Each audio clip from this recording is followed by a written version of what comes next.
Hey, fat ass, what's your book going to be called? I'm a loser, why don't you kill me? You're creepy, bye. Rascal Flatts is big amongst 32-year-old virgin douchebag. Shut up, fat ass. You're talentless. We'll see you, buddy. Became my assistant in every way. I needed him, and he's compensated for it, and, you know, he's taken care of. I realized that I did say, look, your job here has to come first, because, you know, that's just how it is. But, I mean,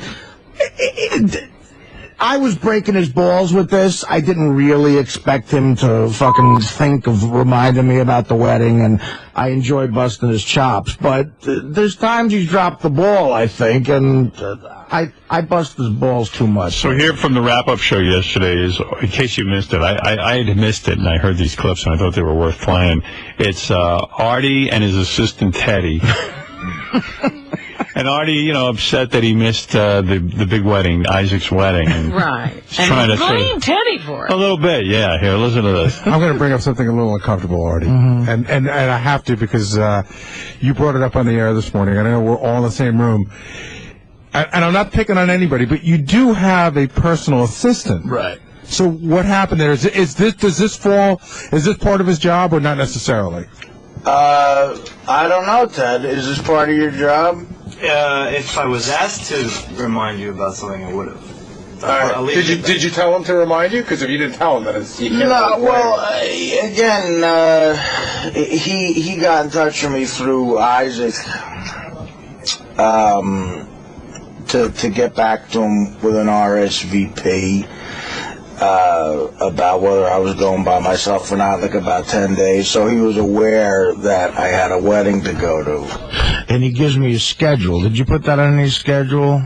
No, I never knew when it was. I just knew to ask you if you're going alone or not alone. That was it. Right, but that was a major discussion. Yeah, you just told me, tell Isaac I'll be there, not See, this with is the where guest. he whines. This is where I want to strangle him. Look, because he's acting like a bitch. Look, if I worked for you full time, I would probably all day think about, you know, what does Artie have to do now? What does Artie have to do now? You make up my schedule. Yeah, your part-time stand-up road schedule and a couple of interviews here and there. Not your daily, I got to get up at this time But that's what me. a I'm not personal assistant does. Well, then fine. Then whatever. Then that's not... Gary, do you see what I'm dealing with here? No, like... Am I raising my voice?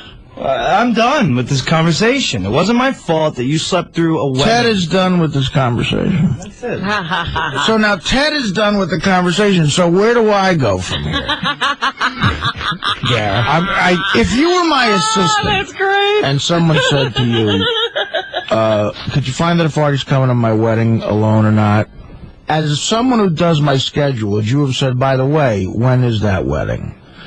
And when they told you the wedding, would you have put that on my schedule and made a note to maybe let me know about it? You're asking me? Yeah. Gary, yes, I would have. Because I know that organization isn't your strong suit. It's the biggest area I need help in. So, you know, it's funny to me because Teddy...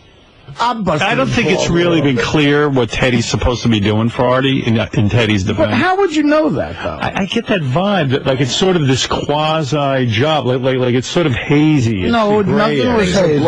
Nothing was hazy. Like, is he supposed to, like Artie doesn't even have make email. Up my schedule. Artie doesn't even, sometimes you can't reach him on the phone, so how do you even get his schedule? Did you hear from? the part where Teddy sat in a car for 2 hours? Yeah, here, I'll play this for you. I love this. I don't know if I have that clip, but listen to this clip. This is good.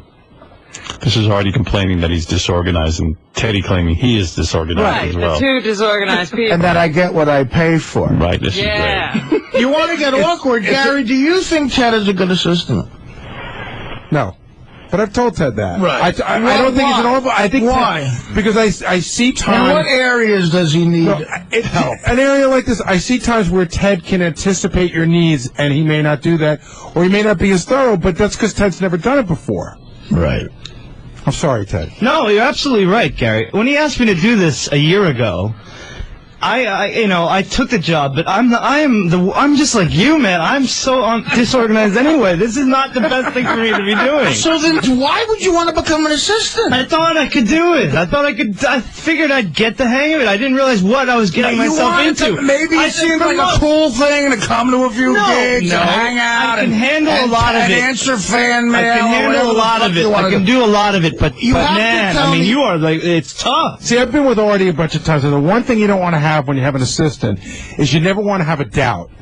You don't want to say, gee, when I step off the helicopter, will the car be there? I'm not blaming this one of you. I'm just giving you an example. And you don't want to say, you don't want to have an assistant who goes, listen, I'm really disorganized. Well, it's true. I'm not going to lie anymore. I'm not the most organized person. You don't have to lie anymore. I'm finding that out. Your honesty is admirable, I think, Teddy, but that was just not the right thing to say. Look, I mean, that would be like me going to Howard a year in. Look, Howard, I'm just not funny. I'm not funny.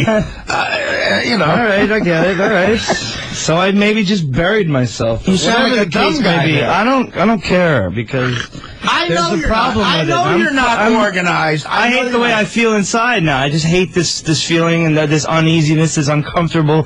He needs to hire someone better.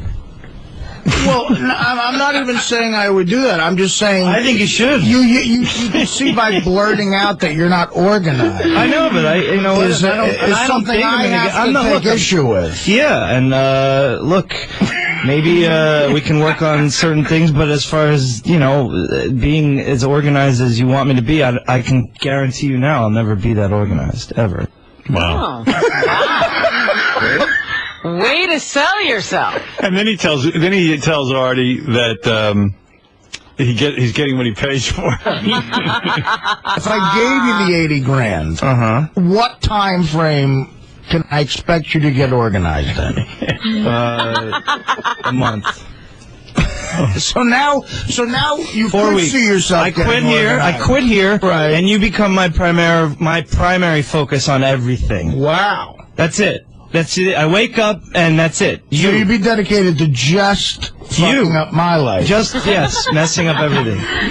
But I would be, you would be the only thing that I ever, which is another situation, because I'm not sure if I want to put myself in that. Like, I don't want now everything to be all you, because that's what life is, Dad! When you take the job, there's pressure! In other words, like when Howard took this job, he took a lot of money. You don't understand. But he's guaranteeing them I'll do a good show. When I take a job, when I take a stand-up job every week, they give me a lot of money, don't they? Yes. And I guarantee them I'll put on a show. And that's what life is. I know, it's okay. You gotta step up and go, look, dude, I promise you I will, if you give me this amount of money, I will be your guy. I can't have a gray area there. No, there's no gray area there. It's just, well, the only gray area is whether or not, if I want to do it. That's it. If I should tell you to get someone else, or if I should make you pay me more money to do a better job. I mean, that's it. I don't know what to do. I need to decide. It's really what I want to decide. So the work level I'm getting now is so at this price I'm only guaranteed this quality. You're getting what you're paying for. You're getting what you're paying for. I knew this would all come to a head one day, and I'm sorry. It's not coming to a head. I'm sorry. I'm not the best at my job. I never claimed to be. That's it. What do you want me to do? Do you want me to quit? Do you want me to just leave? But I'm almost trying to train you that later in life. Like, I mean, you look what you're saying. You're just buckling under and going, I'm not good. I might fold under questioning. Yeah. Yes. All right. Well, yeah, definitely don't hand him any of the contraband when the cops come. I mean, Jesus. What? I'm broken now. Wow. You broke the kid. Yeah, but in his defense, I mean, I don't think he ever was like an assistant, like someone. And he has another job. By the way, I didn't ask him to do this. He very aggressively came to me and said, "I want to be your assistant." Yeah. But the thing that I was talking about, at one point Teddy said it was impossible to work for Artie because Artie won't stay in touch. Artie won't answer phone calls. Well, yeah, because I know for me, I have assistants. I have assistants on top of assistants and stuff, and I got Laura, she's like the numero uno assistant. But the fact of the matter is, I still have to keep my own schedule. Mm-hmm. If I don't, I'm constantly Laura, what do I have to do? It keeps me out of control. Like, there's some things you still have to do for yourself. But what I'm saying, Teddy then said, Artie said to him, be at my apartment at a certain time. So Teddy comes to the apartment. Right. He can't get in. He starts calling Artie on the phone. Artie doesn't answer the phone. He sits Sometimes there. I just don't feel like hearing his voice. Sits there for 2 hours in the car. Oh, that was his job and that then day. he finally gets Artie on the, he's complaining. That's I sat crazy. here for 2 hours, and Artie says, that's what I needed you to do at that Teddy time. says it's bullshit. Artie asked him to be his assistant. Come in here, Teddy, and take that up with Artie then, if you want. I remember differently. Let's see what Teddy has to say.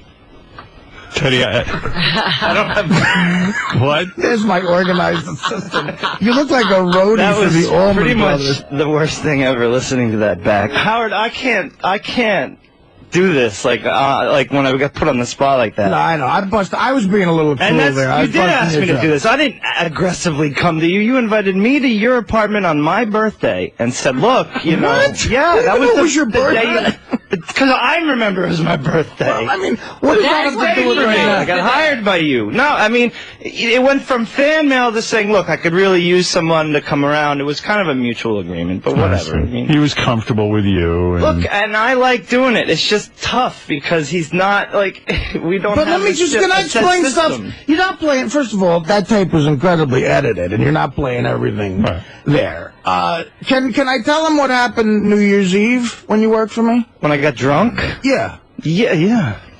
You told it yesterday. Well, I mean, again, that wasn't played here. But, yeah, go ahead. So I big gig New Year's Eve, right, in Philadelphia. Right. And it's a big money gig, and I tell him, look, I'm on stage. It's your job to go get paid and make sure the other comedians are paid. And that's something I need you to do. That's a task. Okay. And then make sure the limo's all set because it's a crazy rainy night. He was drunk, though. Ted brings his girlfriend. He gets ossified. Right. Okay, ossified. And, That's not cool. Right. So now I'm scrambling around. I find the promoter. I'm like, is this the right amount? Because my assistant's drunk. So I need to know if this is the right amount. Yeah, I'm doing all that busy work.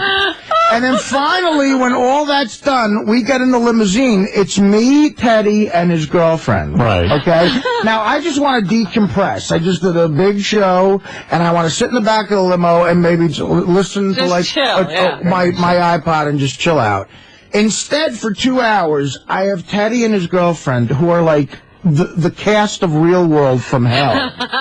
Two 25-year-olds arguing about their drunken 25-year-old life. And like, you just don't want me to go to work, right? And she wanted to go to her work in Hoboken to meet some people. You don't want me to go to work because you're not like, no, I want to go to work. I almost fucking kicked them out of the limo. Right? I mean, I almost kicked them out of the limo twice. And then I said to Ted the next day, I said, Ted, why did you get drunk? He goes, it was New Year's Eve. I go, well, what if the limo driver got drunk? Right. Because it's New Year's Eve. Yeah, I mean, you were working. And he goes to me, all right, I dropped the ball there.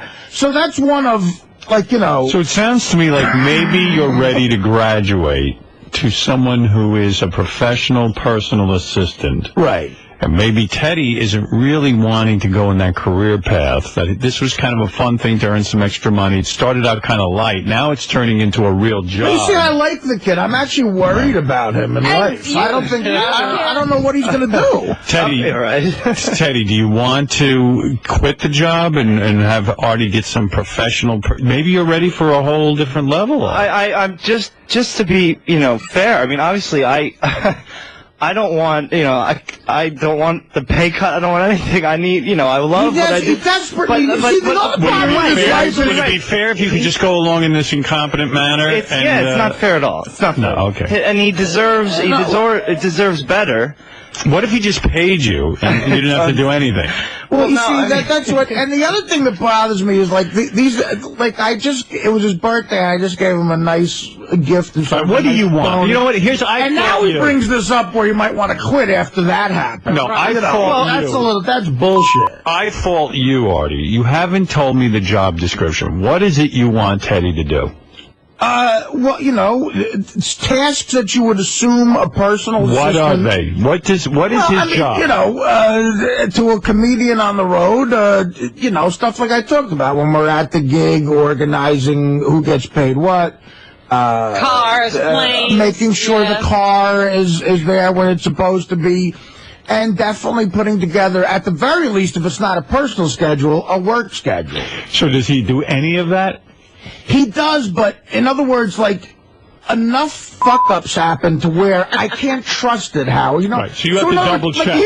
I'll tell us because we're talking about this. Yesterday, after all that happened, he calls me up and he goes, all right, I got your schedule, man. We're back to work. That's what he says to me. Right, good. That's a good attitude. So he goes, all right, so now coming up, you got this, you got that, you got, don't owe me, because this is what, you know, this is what happens. Bad day. No, it's not one mistake. It's like, he goes, so you got this gig coming up October 5th, you got this October 9th, you got to tell me what the comedians are, you got Detroit next weekend, right. September 15th. Okay, that sounds efficient. All this stuff.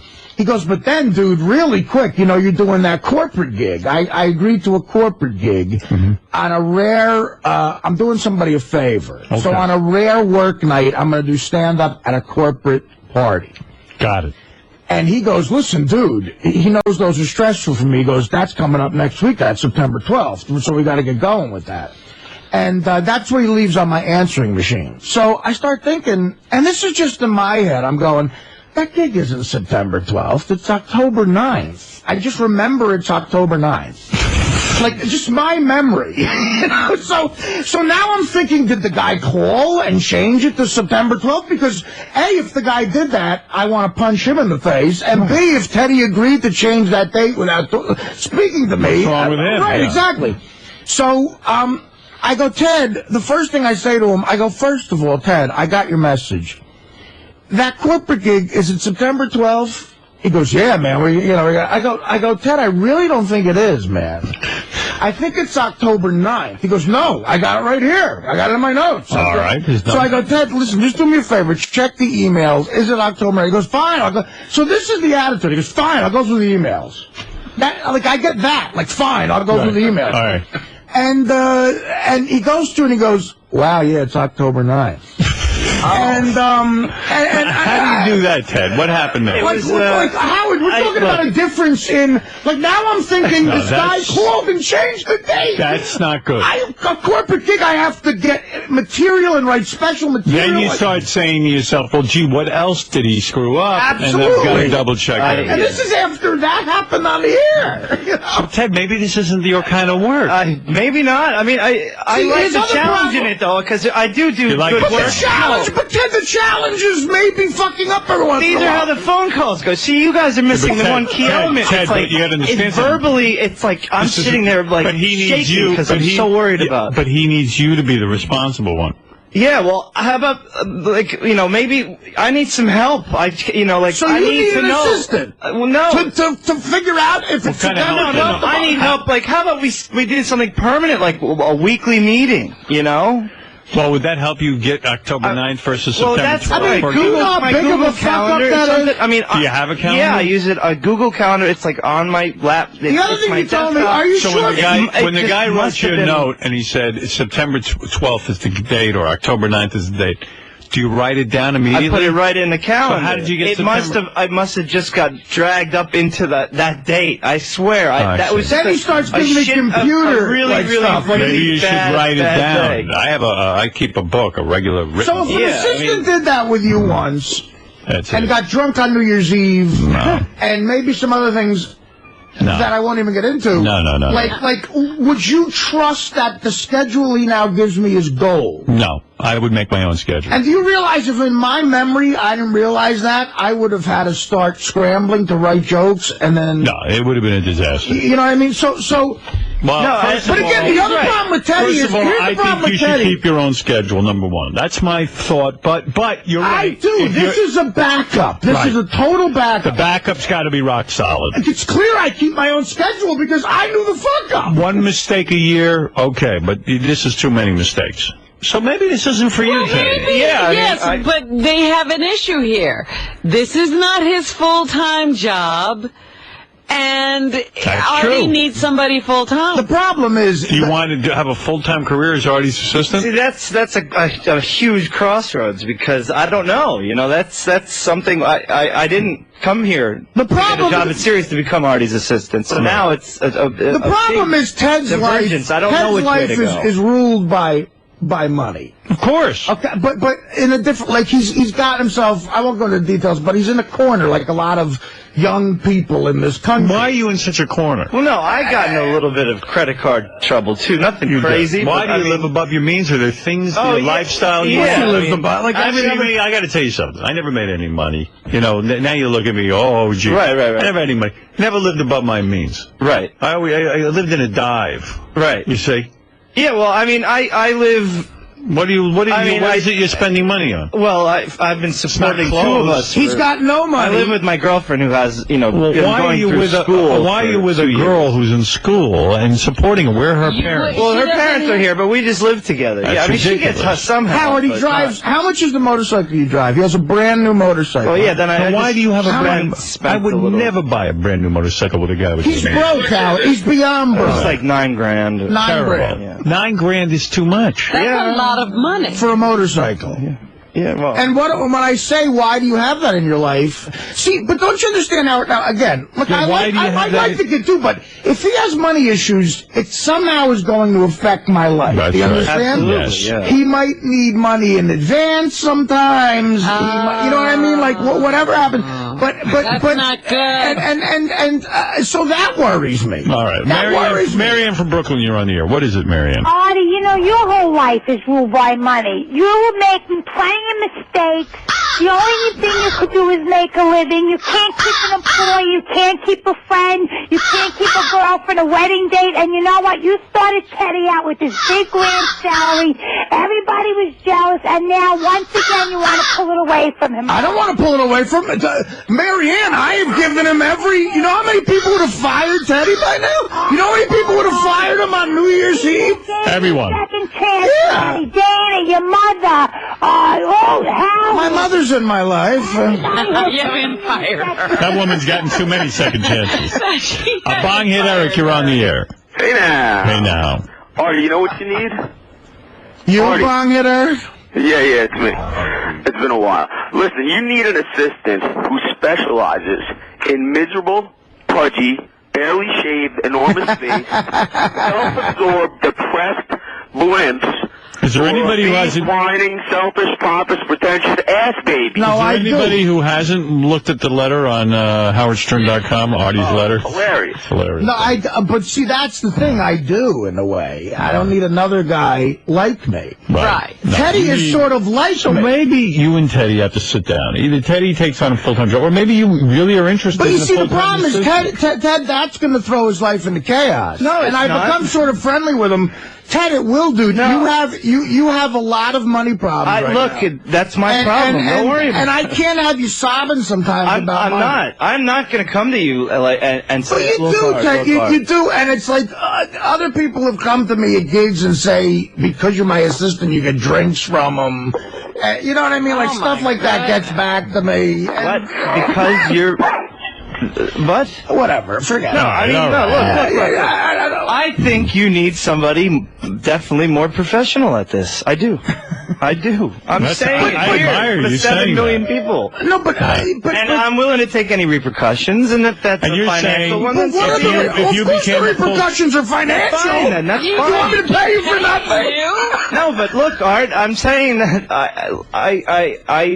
it's he's taken a a lot of sweet course kid. for me to He come in is a here and sweet say kid. I that. like I him. can't do it. That's why he's not. I can't do it. I mean, like, the stress.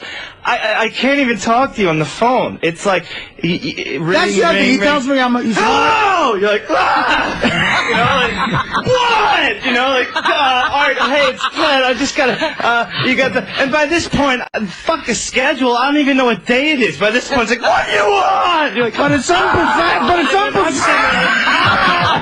And then I just fucking, and then of course I get the, and then, I would enjoy and this then it's job. It's so backpedaling. funny. 2 steps forward and 17 back. It is funny. And I'm sitting there going, and I'm walking. And now Ted is, of course, Ted has become, like everyone who brushes up against Howard, they've become a little bit of a celebrity. So of course, now Ted has become a bit of a celebrity. How about when you bring me out on stage in front of 3,500 people and have them chant homo? How about that? No, it's on YouTube and all my friends email it to me. They chanted it. Am I bitching about And I did no. a disclaimer. They chanted it. I just encouraged it. Oh, you encouraged it. And I have no proof you're gay. Look. No. Let me just go on record. I'll give you my. He's not a gay guy. He's not a gay guy. I'm never going to First sue of all, you because of it. Teddy has inspired me. I have an announcement for Sirius. I can't do this job. You're not professional. But don't you see, like, when he says that to me, Howard, my heart breaks. Like, I want to go, Ted, no, you have to. Like, yesterday he goes, I don't know, I just want to, in life, I just want to make benefits. I mean, like, he just wants to make his health benefits. I feel... Well, he's not super motivated in this area. But what area are you super motivated in? I don't know. He hasn't found that area I just want to yet. dance. If you could Teddy, dance, I that like would be you, great. and I don't want to talk you out of a job, but I guess you've got to sit down. I do. Do you have a dream? Okay, can I say one more thing? No, Can I say one more thing? You have no I just dream?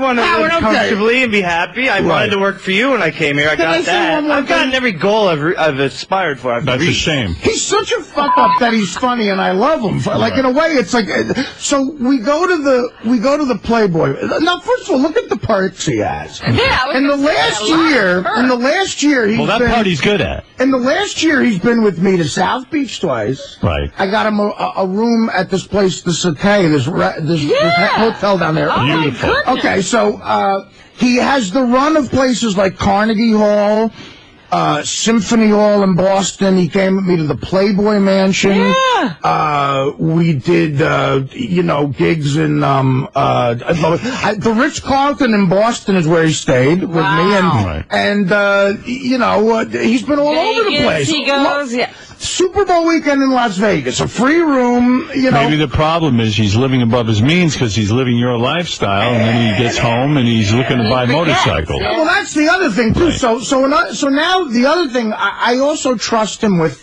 my money. So he sees what I make. Right. Now, I told him from the beginning, I said, Ted, listen, dude. You can't ever bring up in my face what I make. You can't bring it up based on what you make because that's a whole. So, and then one time in an argument, he was like, "Well, I don't make what you make, dude." I'm like, "Ted, that's not the issue here. You know, if you're gonna be like that, now I can't have you see the checks. It's weird." Right. So we go to the Playboy Mansion. I have to do stand up there. Now, Teddy goes into the Playboy Mansion. First time I lived in L.A. for 5 years, I never got in. So we walked in there, very, very stressful gig. I had to do stand-up in front of a group of people that were getting waited on by smoking hot waitresses, like the owner of the Lakers. No one's listening. There's a lot to compete with. But I got guaranteed a certain amount of money, so I had to stay on stage a certain amount of time. I stay on stage a certain amount of time, and then I have other friends coming to meet me who I invited. So there was stuff that needed to happen. Right. Teddy gets high. He smokes weed by the monkeys. And by the little zoo that happened? The little zoo, he disappeared. I don't even know where it Did you was. smoke some weed down by the zoo? Down by the zoo? Perhaps. Okay, whatever. So, look, it's weed, whatever. And he might have smoked it with another sort of B-list celebrity. But anyway. All right. But so it's like, so now he's high. He can't be high when he's expected to be working. I mean, right. So now he's like, hey, dude, we're at the Playboy Mansion. I'm like, well, you're working. Do you know how many other friends of mine would have come to get high at the Playboy Mansion? Yeah. I paid him to come get high. But you don't understand. He was at the Playboy Mansion. You're supposed to get high. Of course, that was his explanation. Like, that's what his explanation is to me. No, Teddy, this work isn't for you. Teddy, you're trying to get fired. That's what you're trying to do. I don't know, but Teddy, you can't go on a gig where the guy's dependent on you. And I know. Well, I've gotten better. And that was all in the beginning, and I was a real idiot. No. Teddy, you know what a job is. But now you don't see me on that was all in the beginning. That was all in the beginning. Well, I mean, in the last bunch of gigs we've had, you said every gig, you're like, good job. It's got, you know, I don't get. You didn't make it to Pittsburgh. You didn't make it to Pittsburgh. Oh, that's my fault that the weather delayed a flight. Get in the car and drive. That's what I did. What did I do? They wouldn't let me off the plane. What am I supposed to do? He's always got an excuse. There's a lot of excuses. But I mean, yeah. All right, look, I don't even look. I don't know. I just wanted to be. I want to hear the audio of Teddy is gay. There's another great Teddy. Wait, here's your. What, on the YouTube? Yeah, just bring up the Tower TV volume. Very good.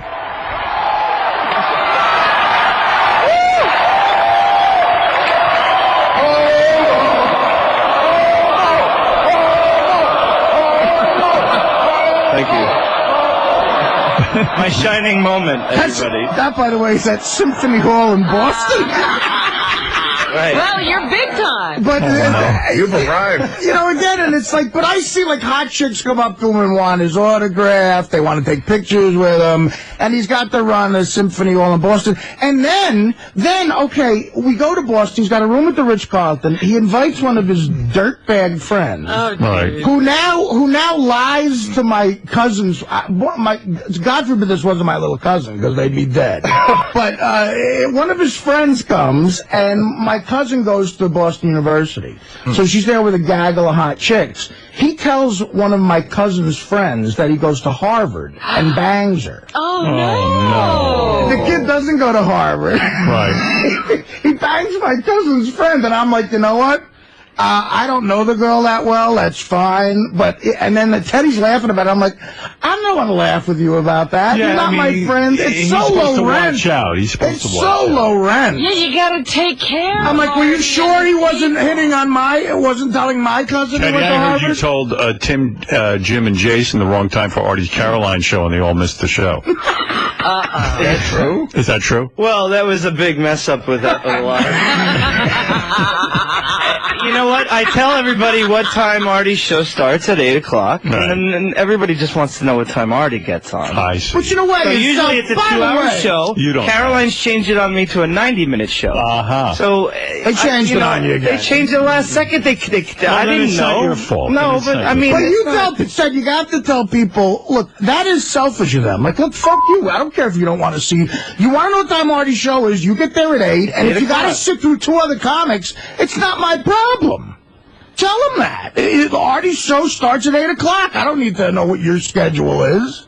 Right. They don't want to sit through 2 other comedians. Started, and I'm sorry, the last thing in my mind was to call back Ross Apin and Tim Sabian and say, that was by the way, Artie's going to be on half an hour so early. in other words, you fell into this assistant's job. It started out as one thing. Now it's becoming more of a responsibility. Yeah, it's becoming a huge and maybe it's time for you to decide whether or not this is something you really want. want. But you see how it again, down with Artie we're having fun talking about this. I really, genuinely don't think it's that big of a responsibility. Well, I really don't. It is. To get a date right. You're talking to not get high at a gig. For whatever reason, he's having a hard time with it. Really? He can't do it. Whether it's a big deal or not.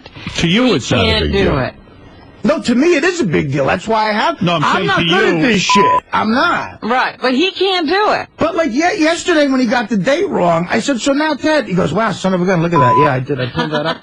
He goes, what happens with a computer? What happens with a computer? He goes, but what happens with a computer? So I'm like, I don't care what happens with a fucking computer. Right, the computer's not the problem. I mean, you know, and I said, so now Ted, how are you helping me with this date? Do you want to do the gig? I told you the date. Now we're reversing. Why don't you go do the gig now? I told you the date. Could you not get high or drunk at Artie's gigs? Can we start with that? Yeah. All right, good. All right. Thank you. Listen, I need to move along, and thank you. I hope you guys work. He's not fired. I don't want to. I really think we can work through this. I really do. I feel bad for the guy. I like him. He's a good guy. I can see you have affection for him. I do. I have a lot of affection for him. He's actually funny. I actually think... Teddy, are you going to I think he'd be a better sort of comedy writer. I don't know. I need help. I mean, I think that you have a team. Do you need an assistant? Maybe he can bring someone else in for a little help. You see how Howard's life is more complicated than mine. Right. You're a close second. I mean, you know, I you're play in chess here, on the internet all day. Yeah, People but have to track me. Howard has 3 children, and there's a lot going on. Right, okay, there's a lot going on. He's running a big business here. I have gigs on the fucking road.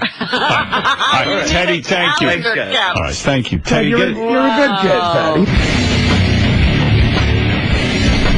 Yes, Howard TV. Ted, so what's the deal now? Are you gonna resign? I don't know what the deal is. I mean, I'm in there pleading for help, and Artie seems willing to give it to you. He seems no, he's not. He's saying that he won't fire me and he won't give me help, so I have to somehow figure out how to do this by myself. Well, that's just it. You've been given another chance, or you've been given a sort of a reprieve here. Right, but I don't know. I'm telling him that it's not working. I need help. I need, you know, either I need to be able to focus all my time and energy on this, or he needs to bring in someone else part-time and have 2 part-time people doing 1 full-time job. Why not revamp your approach, though? Why not take like a 2-week period where you do things completely differently and in a more organized way? I don't know. I mean, I could try something like that, but it's tough because I'm always coming back. I mean, you got to remember, everything's coming back to this place, and first things first are my responsibilities here, and then, you know, I don't know. I have to just basically invent a whole new system for. I mean, what happened with the date was literally just a really bad, you know, misfortune, and an awful, on the worst day possible. I mean, you know, that's it. Just the worst day possible. I don't know how that date got switched.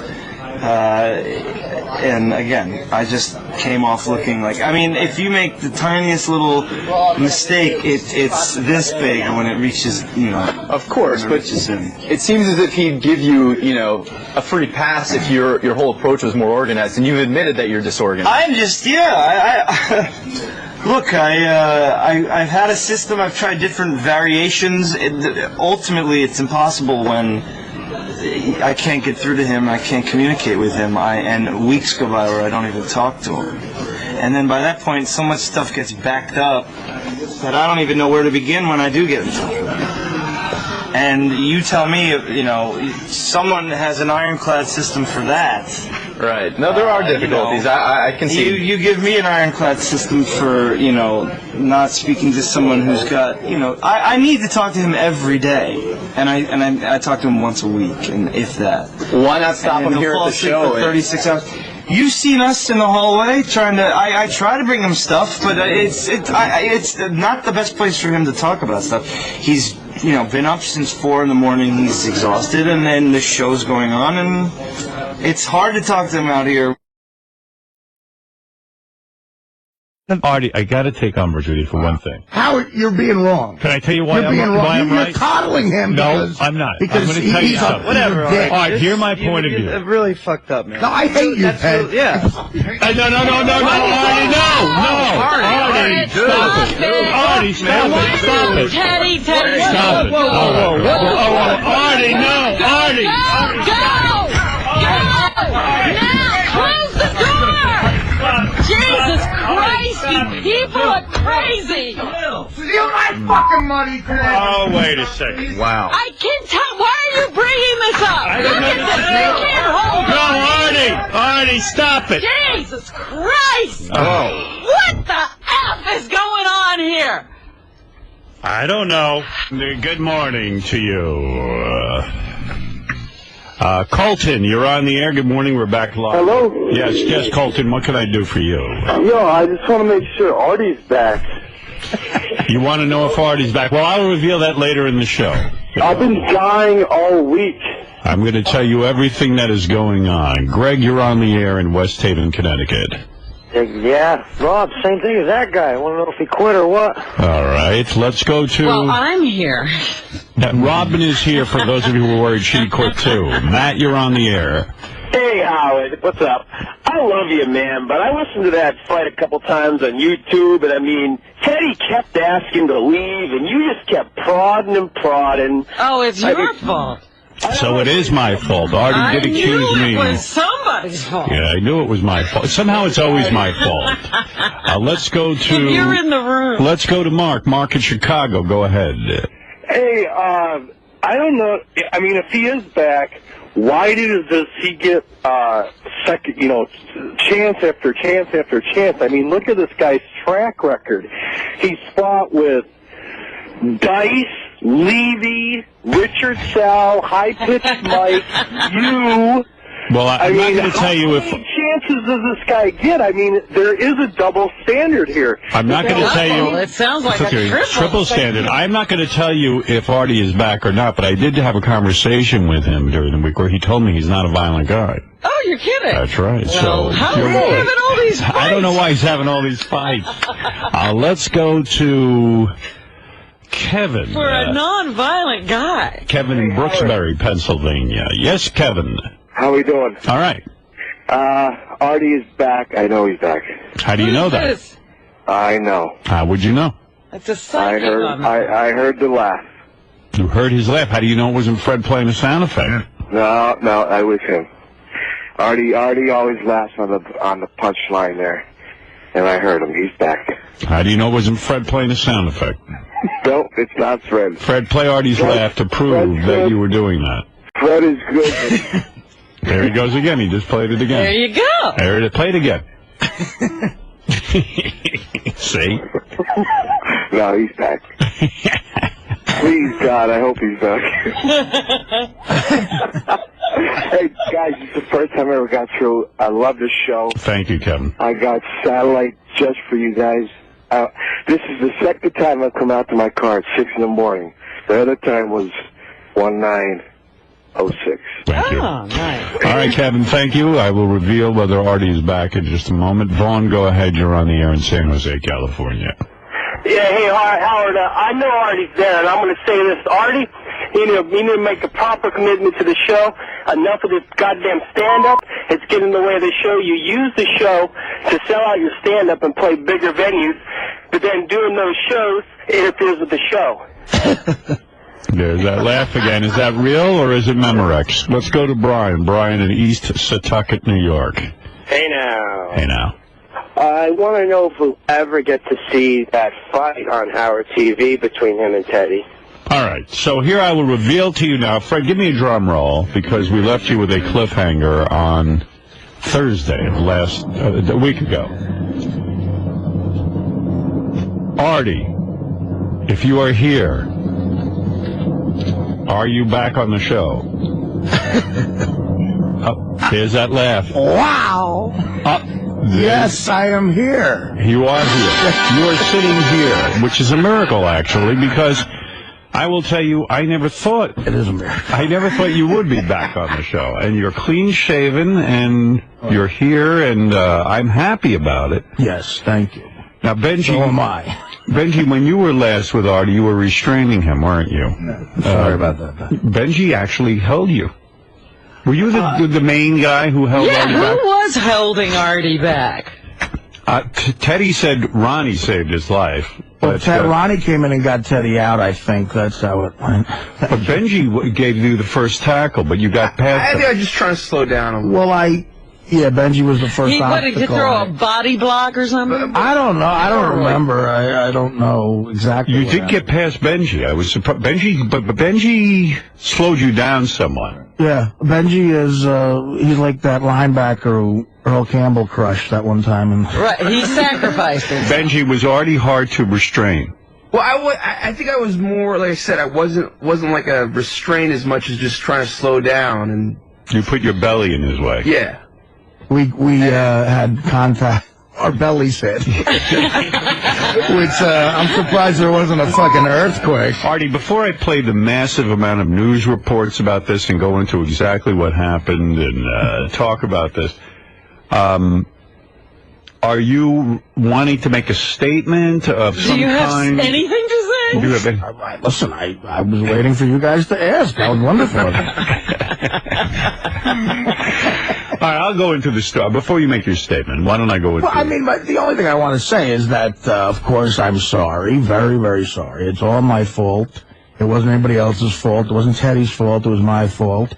And this week, I have been overwhelmed by how nice people have treated me. I really feel like I'm part of a family. Howard called me in the middle of what was probably a stressful week for him doing stuff, and a really, there wasn't an ounce of anger or anything but concern for me. And other people here reacted similar, in a similar way. Tim Sabian, Mel Karmazin, Don Buchwald. I got calls from everybody on the staff here, and I really feel like I am part of a family, and that is such a touching thing. And, I was blown away by how nice everybody was. And Howard's call meant a lot to me. I apologized to him as many times as I could, and I want to apologize to the fans. It was only until now that you found out you were a member of a family? Well, it's like... sometimes it takes a crisis, right? No. I realize that. I realize that, but this was really something else. I mean, I fucked up in a major way. I've been fucking up my whole life. And, that's it, really. What I want, I'm happy to be back. The show is the most important thing in my life. It's the only thing that's probably keeping me alive, quite frankly. And, Doug Goodstein's got the pace. Benji called. Everybody called and was so nice. And I appreciate it, man. I really, really appreciate it. And I'd like to think, if God forbid, the tables were turned, I would do the same for you guys, because I felt amazing. And I mean, other people like David Spade called me, and Norm and Jimmy Kimmel, they were offering me to stay at their house in California for a week and just get my head straight. What would that do for you? I don't know, but I said... Staying at David Spade's house might not be the best thing. Well, I said to Jimmy Kimmel, who really was concerned and offered me, I said, if I stay at your house, we're not going to be friends anymore. I guarantee it'll be my fault.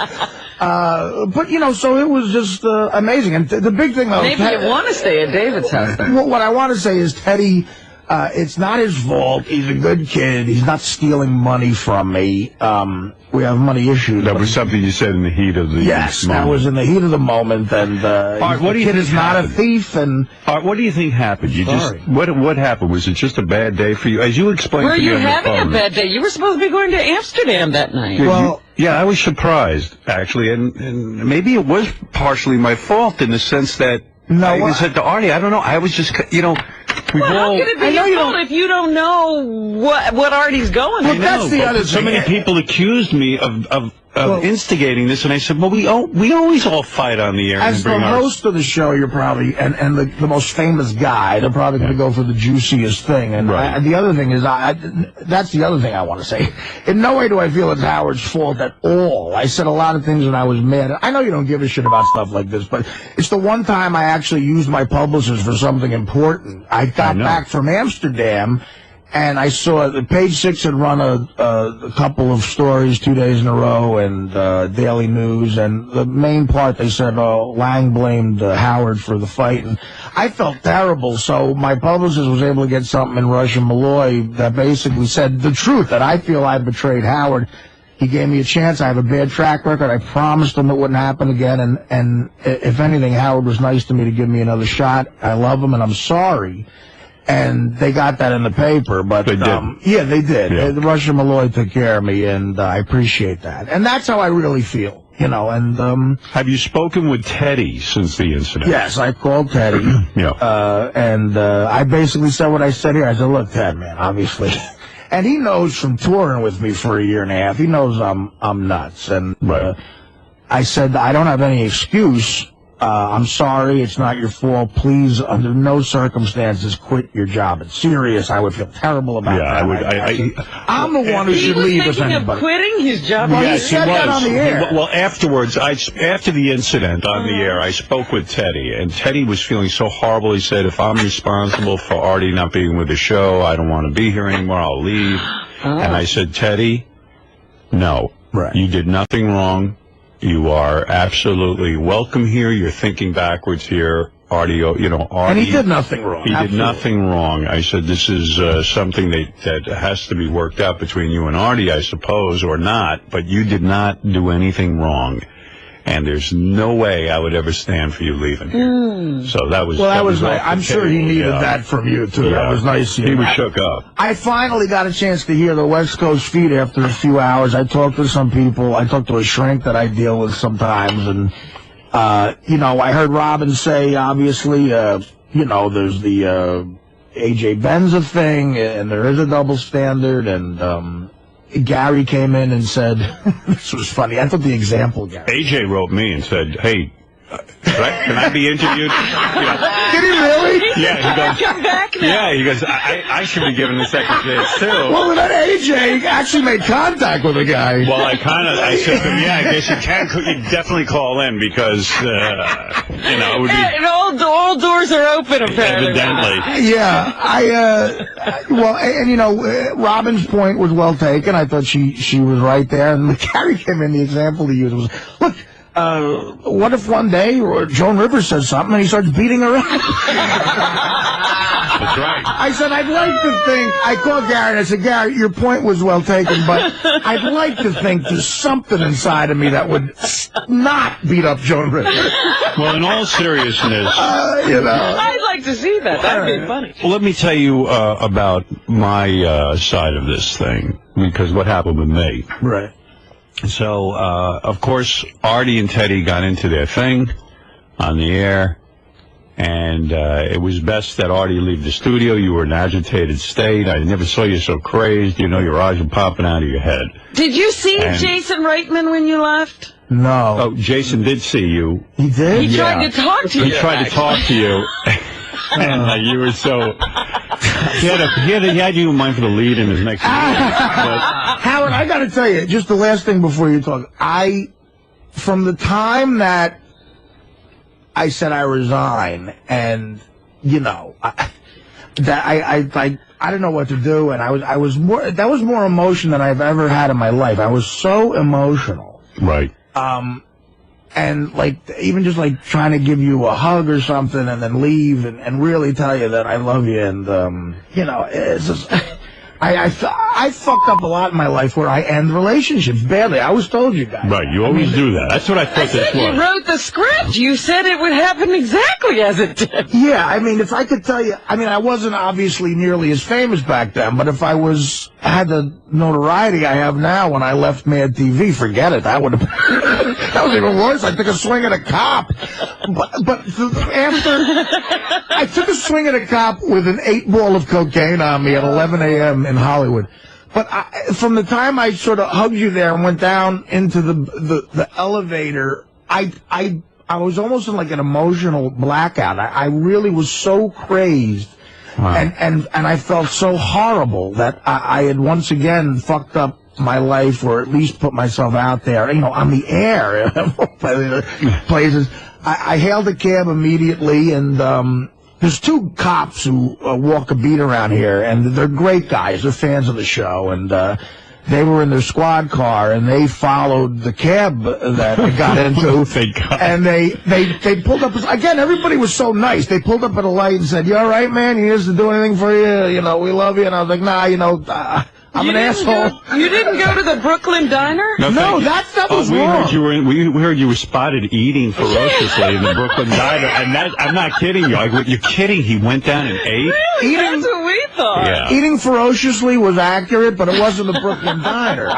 There's a diner in Hoboken on Sinatra Drive called the Turning Stone. That's awesome. Did you go there? I did. You did. Oh, so you were in a diner. Yes. You had a report that you were in a diner. I mean, look, someone could have just went with the odds and said I'm in a diner. After an explosion like that, which was very emotional, I mean, you're talking about your job, you're talking about throwing everything away. Everything.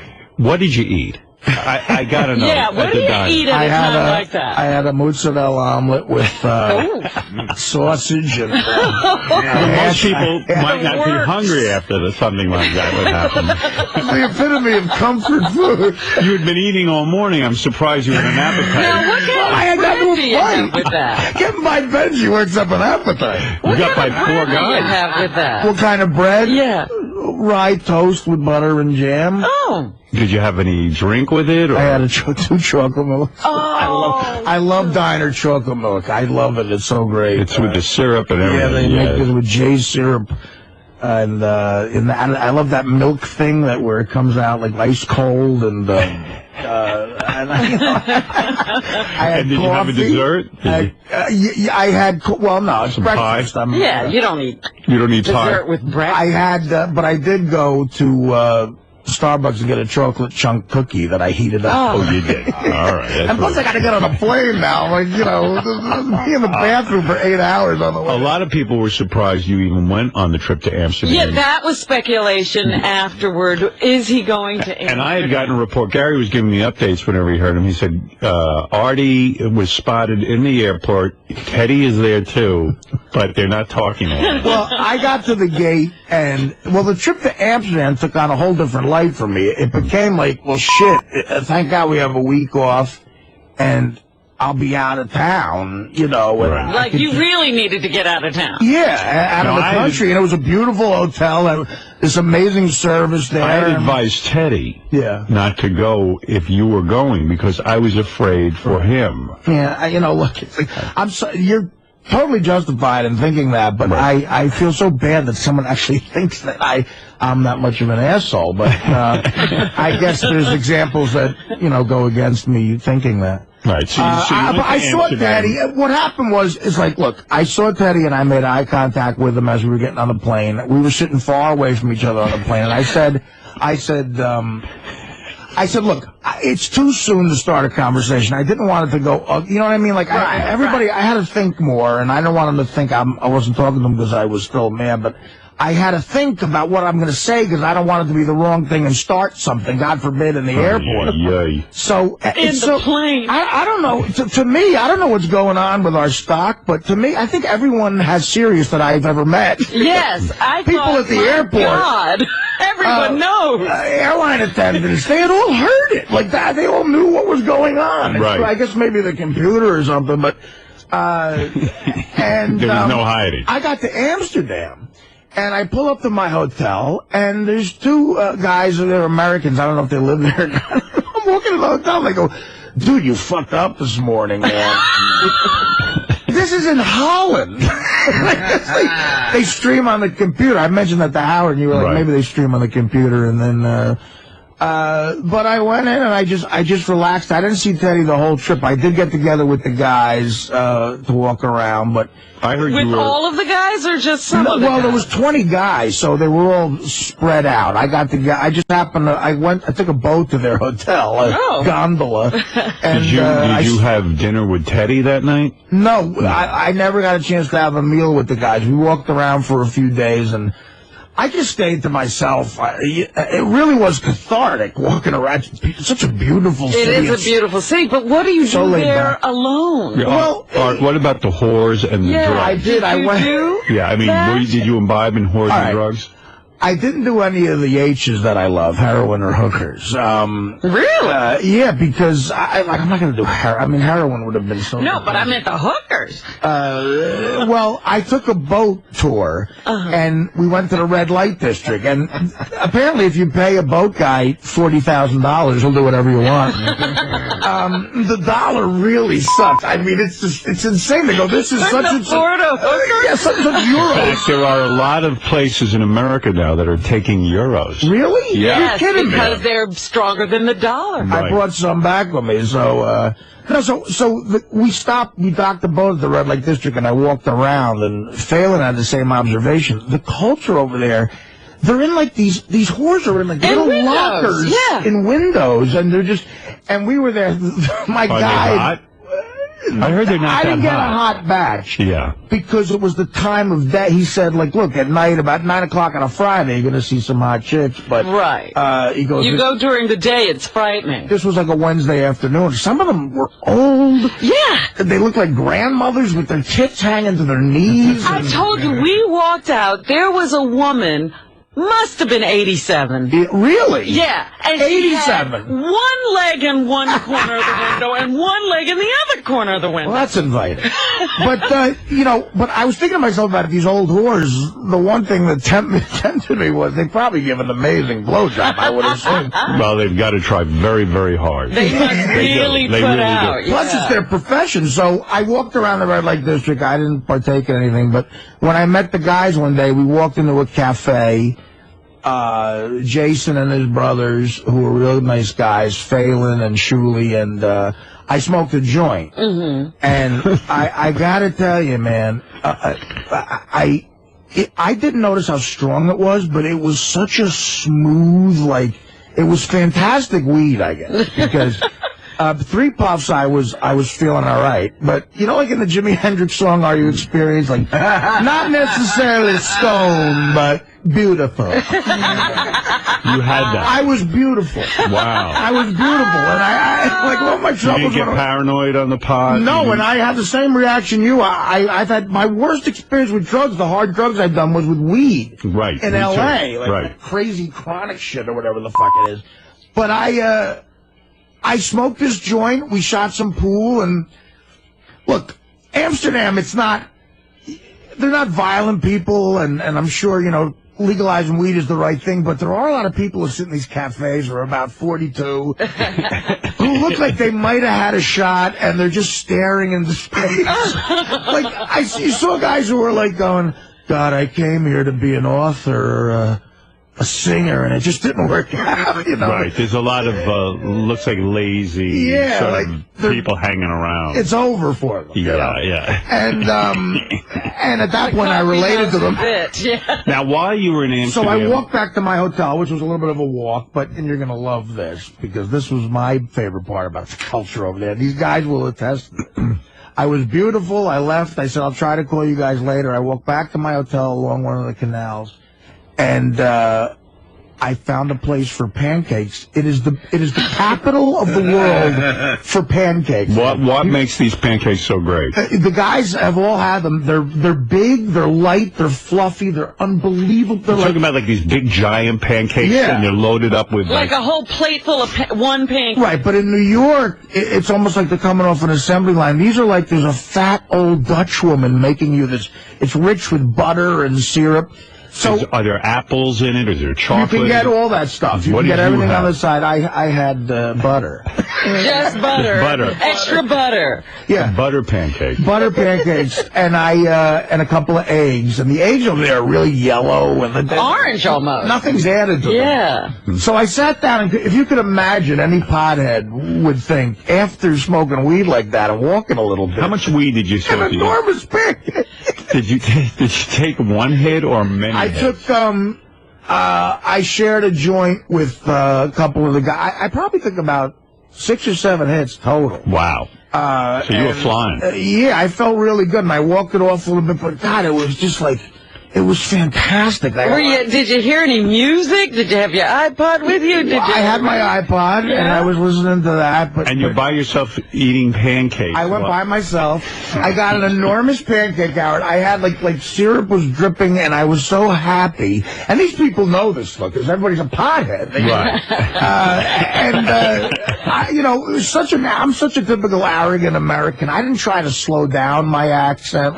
You give me a pancake and a couple, and you expect me. I talk like a fucking Tony Soprano, and these guys all, they adjust for us. And you only have one pancake? Is that they're so large? I had 2 of them. You had 2. Oh my God. Both of them covered, but there's probably equivalent of 7 pancakes. Both pancakes covered the entire plate. Yeah, right. But they were so light and fluffy and just wonderful. And just 2 eggs. Yeah, it was probably. You know what? This is pathetic, but it's probably the best afternoon I've ever had in my life. Is that right? It might have been, except I didn't get laid, but. Big deal. I then walked off the pancake, which I fooled myself. Well, I'll walk it off. I'll be fine. How far did you walk? To Denmark? Yeah, I should have walked home. But I got back to my hotel, and I just laid down, and oh, my God, the feeling lasted for so long. Then I fell asleep, and I was supposed to meet the guys for dinner, because I said, Jason, I'll buy you dinner. And I woke up, it was 1 a.m. I missed dinner. No alarm clock in that room. No. But I didn't, Teddy, and it was just by sheer chance. I didn't see Teddy. They splintered off the group. Have you and Teddy spoken since this incident? So when I got back after I spoke with you... Well, let me just say that Artie, from my end of it, I mean, I had the worst week of vacation. I'm so happy to be back at work, I can't even tell you. After the show on Thursday, I knew I was coming down with a cold Wednesday. I had a bit of a sore throat. You didn't even... You told me that. I felt so bad for you. Howard, the first thing he said on the phone is, I'm sick. And I'm like, you're sick on vacation. Yeah, I talked to him and found out he was sick, and I was like, oh. Yeah. So Thursday, we did the show. You had your whatever that was. And then I'm dealing with that at work, and I'm sorry. And let me apologize to the audience if people were offended that I take responsibility for this. I killed the replay of the show, and I killed the Howard TV presentation of what happened. Now, I've been widely criticized on every fan network and all of this. And at the time, we didn't know exactly what was going on. Well, again, I'll take the hit for that, guys, because it was a favorite of me. No, well, listen, I hadn't spoken with Artie yet, but Artie left here. Honestly, Artie, let's hold off on that. I don't want to play this. I don't know what the reaction would be, and God forbid somebody...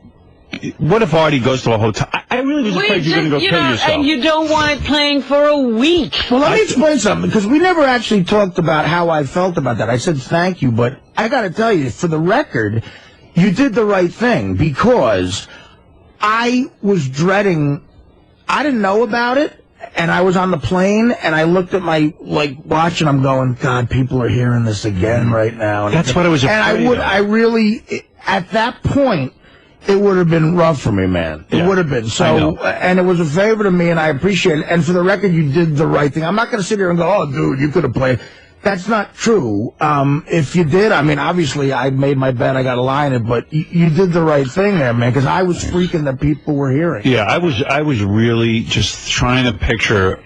I really do love Artie, and I did not want him to be further distressed. I honestly didn't, and that was where I was coming from. I wasn't sitting and thinking once, oh, wow, this will be great for the ratings or something. No, that never played into your conversation at all. It was all about the condition of those involved. I was afraid you might do something to hurt yourself. I really was. I didn't want you going on heroin. I didn't want you hurting yourself. I mean, God forbid. And, And of all the places I'm going to Amsterdam.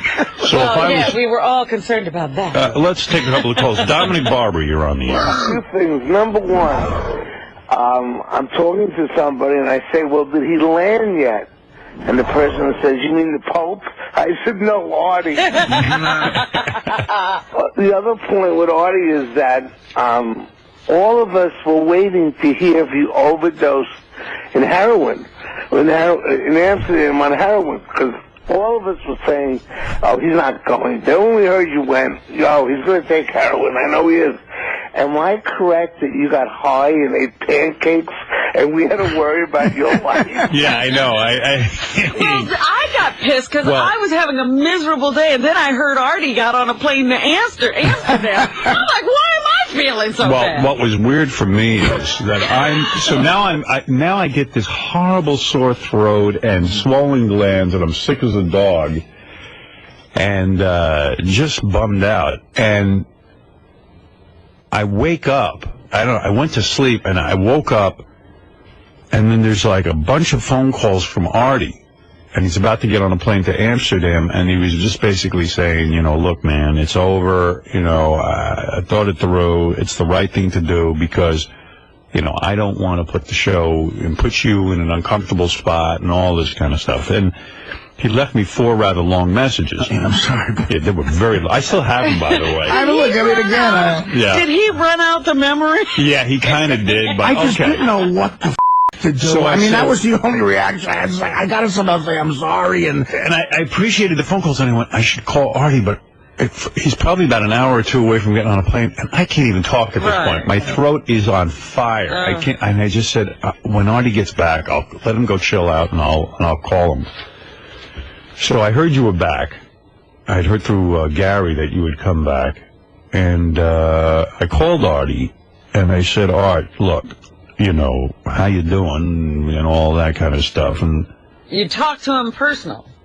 Yes, I did, and I was anxious to speak to him, and I came from a very sincere place, and I said to Artie, look, if this show is, you know, affecting your health and hurting you, and I said, then you have every right to leave, and you should leave. I really thought Artie wanted to just leave. In fact, I kind of thought, like, maybe this was your psychological way of getting out of it, you know, and, like, making the decision. That way you didn't even have to make a decision. I didn't know where the hell you were at. But I said to Art, I said, you know, man, I said, I'll do anything that helps you. If this show is so bad for your health and all that kind of stuff, then you got to get away from the show, and I understand. I really do. But I said, you know, also, I said, I wish it wasn't so definite, too, that, you know, that you'd made this big decision. And we started talking, and Artie really did want to come back, and Artie does want to be part of the show. And I said, I don't even know. I said, for my end, I want you on the show, and I know the fans want you on the show, and you're great for the show. You're terrific. I said, but, you know, there's people you got to talk to here. It's serious, and make sure it's okay to come back and all that stuff. And Artie went ahead and had a bunch of meetings. I don't know who you met with, but he met with a bunch of people. And, you know, so I feel very lucky that you're back on the show. I feel fortunate. I feel good about it. I feel great about it. Thank you. And I'm glad you're here, you know, and you're important to me. And I know you're important to everyone here. And I hope, you know, I hope things are going to be okay. We have to say, Artie, I don't know that there's another chance. Yeah, I don't know about that. Based on the people I spoke to here, I don't think there is another chance. I mean, I really don't. I mean, the only reason I would consider leaving the show or any work I'd be at right now is because, one, I talked to a couple of doctors, and I went a medical doctor too, and he's just like, look, you know, wherever you were working now, my standpoint is you're close to a physical breakdown of how unhealthy you are. Right. And he's like, if you need to take some time to get healthy and even go to like some sort of, not like a rehab, but some sort resort. I mean, he like goes, the Biggest Loser, where you go and you're like, you know. Well, no, he's not going to Biggest Loser. He works there. Well, fat camp, you know, that kind of thing. Well, yeah. I mean, you know, for lack of a better word, but he said, you know, because Artie went to a pancake restaurant. That's right. He's going to a resort where he can eat and sleep. There was, you talk about violent. If someone tried to get in between me and that pancake, forget it. But, you know, so he said I'm not saying like you should leave the show career-wise or anything, and because what I told Howard is true. I mean, the show is the best thing ever, but he goes, you're not healthy, man. He goes, you're 40, and he goes, you could have a heart attack like so easily, and it wouldn't be a surprise, and mentally you're stressed. So he goes, you know, the fact that the people are treating you so well at the show, you know, maybe one day down the road you need to at least take some time and get better if you can't do it within that schedule. And I said, okay, the thing I want to do right now is just get back on the air and just get back to normal. So what, you come back to say I'm going on vacation? No. Doesn't sound like No, I'm saying, I mean, look, what happened on the air the other day is, like, if I have a heart attack on the air, you know, nobody wants that. Let's take a couple of phone calls and see how the audience is reacting to this news and what's going on. Joe, you're on the air in Philadelphia. Welcome to the show. We're back live. Hey, Howard. Hey, Joe. How you doing, everybody? Artie, glad to hear you're back. Time calling. I think, Artie, you just got pissed off. I know how you feel. You get pissed off, you flip out, you say things you don't mean. But Howard, you're totally off base. He was going to kill himself. Well, you want to know something? Well, how does he know? You haven't seen the TV, and if Artie okays it, I'll leave it up to you. If you feel okay about replaying the audio and the video of this. Like, there was a bunch of things I wanted to stress when I was talking. That's one of them I forgot. Now that time has passed, you know, these people, they pay money, and this is the greatest reality show ever, and You know, I'm fine with it at this point. Okay. As a matter of fact, you know, it might even be. I want to see what the hell was going on there. Like, I want to look at my eyes. You want to know something? I'm the only person who has a copy of it. Right. Did you look at it? I could not. Okay. I'll be honest with you. I could not. It's like the beheading video. Yeah, I was so upset for you and for the show and for me personally. I was so upset that for the first time in my career, I really just didn't know what to do. And I really was worried about you. And I swear to my audience, and if you think I'm being wrong about this, I really didn't know what condition Artie was in, and I was not going to. I think the word is exacerbate the situation. Exacerbate. Exacerbate. Sir. Exacerbate. Exacerbate. You sure it's not exacerbate? I know it's exacerbate. I think there's an R in it. There's an R in it. I was not going to masturbate. You didn't masturbate? Don't avoid that. You were really upset. No, but I really, seriously, Artie, I did not know what to do, and I said, God forbid he hears this and it drives him over the edge. I just didn't want you to kill yourself. And it's easy to say, oh, Artie wasn't going to kill himself. When you see the tape and see how angry Artie was and how out of control this thing was, you'll see. No, you did the right thing. I'm telling you, you're talking to me. I'm the guy who, yes, that would have been really horrible for me. Well, the thing that really, you know, I was concerned about was that I know how you then come to your senses and beat yourself up for doing something like that. And I said, now he's going to be absolutely miserable. And that took 10 minutes to get to that level, and then it was a couple of days of just wallowing in that. And if it had been replayed, and it would have been hard. But for the record, now the time has passed, absolutely, you have my permission to play it on TV and radio if you want. I mean, the fans, you know, I think you talk about a family thing, I think especially now it's serious, the fans are our extended family in a way, and I'm fine with them seeing it. All right. I think it's now it's a week later, it's a whole different decision, but at the time, I wasn't going to make that decision, and I wasn't going to go home that day thinking, oh man, this is playing, and I don't know where he is. You know what I started to think? I was like, you know, people are paying for a service now, and we appreciate that so much, and you know, I don't want people to start thinking, well, shit, they're editing stuff and blah, blah, blah, and then Artie's getting a special treatment to the point where not only is he not getting fired, they're not airing it for him, and for a week I did get that treatment, but I don't want you to do it anymore. I want you to air it and let people see it. All right. Yeah, I guess it's better safe than sorry, huh, guys? Yeah, absolutely. That's what I felt. I said, I don't know what the situation is. I don't know what Artie's condition is right now. I don't know what type of The thing is, it was very real, and none of us knew how anything was going to play out at that point. Yeah, I did not. I guess I'd look at it differently because I flipped out like that before myself. Well, so we don't know you, sir. Yeah, we don't know you, Joe. I got to say, this guy's from Philadelphia. Yeah. Me and Levy did a couple of shows at this comedy club right outside of Philly, and you know how great the Philly fans are to us. And when I got on stage, man, I talk about almost crying. They gave me like a 10-minute ovation. Wow. Like I couldn't talk for 10. This was during the vacation? Friday and Saturday night. I didn't know you did a gig. We actually did a bunch of charity this weekend, Thursday through Saturday, for a firefighter who died in my hometown and a cop who needed help.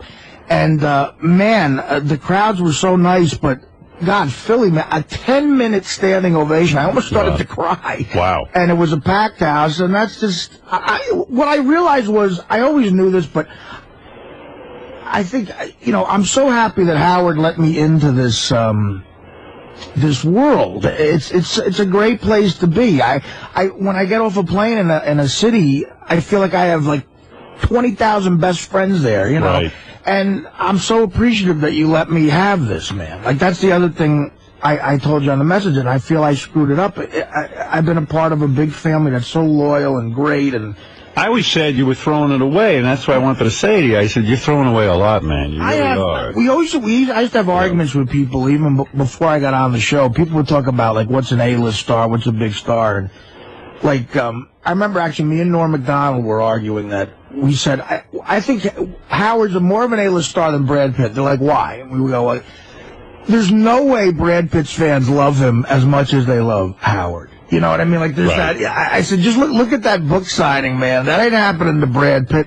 And, you know, the fact that I used to talk about it and admire it, and because of you letting me in here, now I'm a part of it. Right. Like, I have such a unique thing going on. You couldn't get this anywhere else. Right. And I thought you were throwing away a lot, and I wanted to say to you, well, that's your decision. You know, you want to throw it away, but it's a lot to throw away. But you got to do what's good for you and what's good for your health, and maybe this is a good thing. You said to me, this is probably the only thing that keeps me somewhat healthy. Well, maybe it was good in the sense that you realized all of this. Yeah. I don't know if you ever thought about it in this way before. I had a really good friend. You know, it's funny. When I got the job, another buddy of mine who's not in show business but a big fan, he said, look, Art, maybe for you, because he knows me, he goes, for you, maybe it's better that you stay on a show where you play a character, because, you know, he goes, and he said to me, he goes, Art, I love you, you're my best friend, but think about it, you're going on that show. He said to me, with all due respect, I've never met someone with more vices than you. He said, you have a gambling problem, you have a drug problem, you have a drinking problem, you're not healthy, you have a police record, you smoke and eat too much. He goes, all this is going to come out. And like, let me ask you a question. Have you reflected on if you that day had actually gotten a hold of Teddy physically, do you think you would have hurt him? Well, listen, I don't know if I talked about that with you, but I talked about it with Teddy, and Ted, in the replay, when I heard the replay of it later in the day, he said, I really think if he got to me, he wouldn't have hit me. And I appreciate that he thinks that way, because we've been close for 2 years. And I told Teddy, I said, Ted, you know what? I'd like to say that I thought about it, and I think you're right, man. I think if I got the something, maybe I would have grabbed you, but something in me would have stopped me from actually really hurting you. Right. And wouldn't it have been funny if, like, Teddy knows some martial art we don't know and just beat the shit out of Why do we assume you would have won? I mean, you know, but so I'd like to think that when I said to you I'm not a violent guy. Yeah, you did say that. What I mean is, you know, I've never had an issue publicly with anger or. You said you didn't get into you haven't been in a fight since you're, what, 11 years old? I mean, a couple of bar fights when I was drunk, but that was me just piling on with other guys. But what you're saying is you don't just get into I believe me, I grew up with kids who I think are hotheads, and I never thought I was in that league, but. You're getting a bit of you're turning into Naomi Campbell. You're like picking things up and throwing them. And here's the other thing the shrink said that I thought made sense. He goes, well, you really have to consider going back, just because I know you love the show, but you've been exhibiting extreme behavior, man. He goes, the day before you fell asleep on the air, okay? That's true. You're either sleeping or raging. He pointed out the anger. He pointed out, he goes, the week before you blew up at the Bleeding Beacon, you know. And he goes, you're fighting with all these people and falling asleep. You're eating too much. He goes, it's even extreme behavior for you. Like, what's going on there, you know? Right. And I've never even approached getting to know what's going on. Mm-hmm. Never. We talk about therapy. Well, will you now do some therapy? I made the shrink I talked to, I made a commitment to him to see him. Good. So I made that promise before. I was going to say, what does that mean? Keith Abloh. Do you have an appointment? Keith Abloh, yes, I do. All right. Keith Abloh called me a few times. He was nice. He was like, look, man, I'm in New York. Oh, that's good. He's a good guy. I like that guy. Yeah, he was very nice. He reached out for me and shit. Riley Martin, you're on the air. Hey. How you doing, man? All right, man. How you doing? You got some advice for Artie? Well, it's like, I'm glad Artie's back. Good. Among you, he's one of the nicest humans. Okay, now, he paid for his symbol. He did pay for his symbol. That's why he thinks that. He actually paid for his symbol. Wow. Either one of you did. You gave them to us. I threw mine out. Bastards. However. What do you need, Riley? I'll pay for both of them. It's $35 a pop. All right, I'll send you $70. Yeah, okay. But anyway, I still love you, though. You know what I mean? I'm glad Artie's back. I would not abide him going. Everybody gets pissed one time or the other in their lives. How would you have been pissed at one time or the other? Right. You understand? So that doesn't mean that you're going to deep six the guy's career because he got pissed one time or the other, because he has a good heart. Riley, I don't mean to take it off this very important topic, but how are you doing? I mean, where are you You're at? done, right? Are you not on our air anymore? No. Actually, I accidentally signed up for 6 more months. What? Yeah, with you ignorant bastards. What happened? No, I talked to Tim. Tim, when he got through talking to me, I wanted to send him a sack of potatoes crying about being broke, and I ended up not with a single dollar more. You're the worst negotiator, Riley. Yeah, Riley, you're not really good at negotiating, are you? That's what I'm saying. Tim, please, Tim, can I buy you some gas? You know what I mean? He had you giving him money. Well, Tim, Tim, this is exciting news in all the Artie confusion. I did not get this news over vacation. Riley has resigned for 6 months. 6 months. Why 6 months? We'll merge and we'll start this Thanks for stealing my thunder. So this is big news here, as well as Artie returning to the show after Artie, I actually really do love you, man. And I'm glad you're back, man, because... Well, Riley, he's part of the team. Funny. Yeah. Howard and Robin is not. Oh, he's actually funny, huh? Yeah. Well, all right, as long as somebody's funny on the show, I'm all for it. I will give you something to laugh at. Thank you, Riley, and congratulations on your resigning. Well, isn't that exciting, That's Riley? big news. That's beautiful. I'm very happy. Jeff the Drunk, you're on the air. Artie. Hey, Jeff. Congratulations, buddy. Thank you. I'm glad you're back. If it wasn't for this show, I wouldn't know 𝗛𝘄𝗿𝗿. You know, I mean, that's true. Jeff was very sad. Yeah, Jeff was, after the incident, Jeff did make it on the air, and he was like, I'm sad. Well, I don't think any of you is going to send him $200. Right. I was on a roller coaster all weekend. You were a roller coaster. An emotional roller coaster. I got a feeling that roller coaster doesn't see a lot of ups, buddy. Carlo, you're on the air in Belleville, New Jersey. Is Teddy still your manager, Artie? My manager. Uh-oh. That's the other thing. Again, it was funny listening to it because I was so mad I didn't hear some of the stuff. Teddy actually asked for 1% of your living. Teddy in his head seriously thinks he deserves a percentage.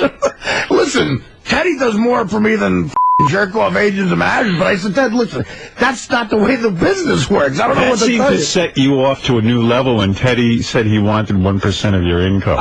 Again, Teddy is in no way stealing money from me, but we have money issues, and it's my fault. Well, I thought that was overboard, yeah. Yeah, but so when he said the percentage thing, I said to Ted when we started working together, I said, part of your job for me is going to be when we're at these gigs, while I'm on stage, go get the check and make sure everything's proper so we can just get off stage and leave. So I said, look, you're going to see the amounts on these checks. And, don't let it get to you. I said, look, don't, you know, yeah, right, you're getting paid. This has nothing to do with you. Exactly. Right. And I think he didn't heed that advice. And, he, you know, and look, you see that. And well, is Teddy still working for you, or are you guys going to part company professionally? We had a long talk, and I said, Ted, listen, man, there were aspects of the job that he was really good at, like people, like dealing with him backstage. He's a nice kid. He's a good guy. It's just stuff like leaving the passport in the copy machine, that stuff. Right. There was a lot of that going on, and I'm like that. I said, Dad, listen, I'd be a horrible assistant. You're disorganized as well. Exactly. So I said, maybe there's a way. I'm going to try to find somebody to deal with that. Almost, you know, I don't want to insult him, so I said, like, the secretarial stuff you're not good at. I wouldn't be good at it, too. So you're going to find a professional assistant who does that for a living. And Teddy, though, he's great on the gigs and stuff, and him and JD... So he could be a road guy. Well, Teddy was going to do like almost a road... Will he get 1% of your income? I'm going to say, I said, Ted, listen, I did some research, and Springsteen's road guys, none of them get 1%. And also... When I get my website up, which is, taking longer than the Empire State Building, I wanted to have a thing called Teddy's blog, because he has a unique view of the gigs and what happens backstage. And so Teddy will take on a different role within your organization? Yes. Okay, well, that's fair enough. Yeah, because the kid, he's a good guy, he's going to work here, obviously, and I said, Ted, I feel bad, he's dependent on that income. There's a way to work together where we're not going to get crazy. You're gonna come up with a new game plan. Yes. All right, King of All Blacks, you're on the air. Now, I might be off or something like that, but I think it's some sort of resentment that people feel for you. I don't think that fight was so much about Teddy, where it was you involved in it, like something that Artie has hidden about you. You feel Artie was displacing his anger on Teddy that he really holds for me. Artie, what about that? Do you care to speculate on King of All Blacks? I'm no shrink, but I don't think there's an ounce of validity to that. I never got the vibe from Artie that I got from Jackie. And if you're going to make that comparison, in the sense that, I really felt Jackie resented my success and resented who I was. In some manner, he kind of always felt that he even said to me, too, he should be getting a percentage, Jackie, of what I earn. And I've been in a similar place. It's funny, I used that example with Teddy. I said, you see me asking for a percentage of Howard's money? Like, that's not how the world works. Artie's resentment is not your success and he should have it. That's not his resentment. So what, he has a good assistant, if that is? Is he jealous of my assistant? I am jealous of that. Laura is the Babe Ruth. His resentment is that he's affiliating Howard with getting up early. I'm trying to tell you, in about 2 weeks it'll come back. And if there won't be a fight like that, but you hear it, like you want,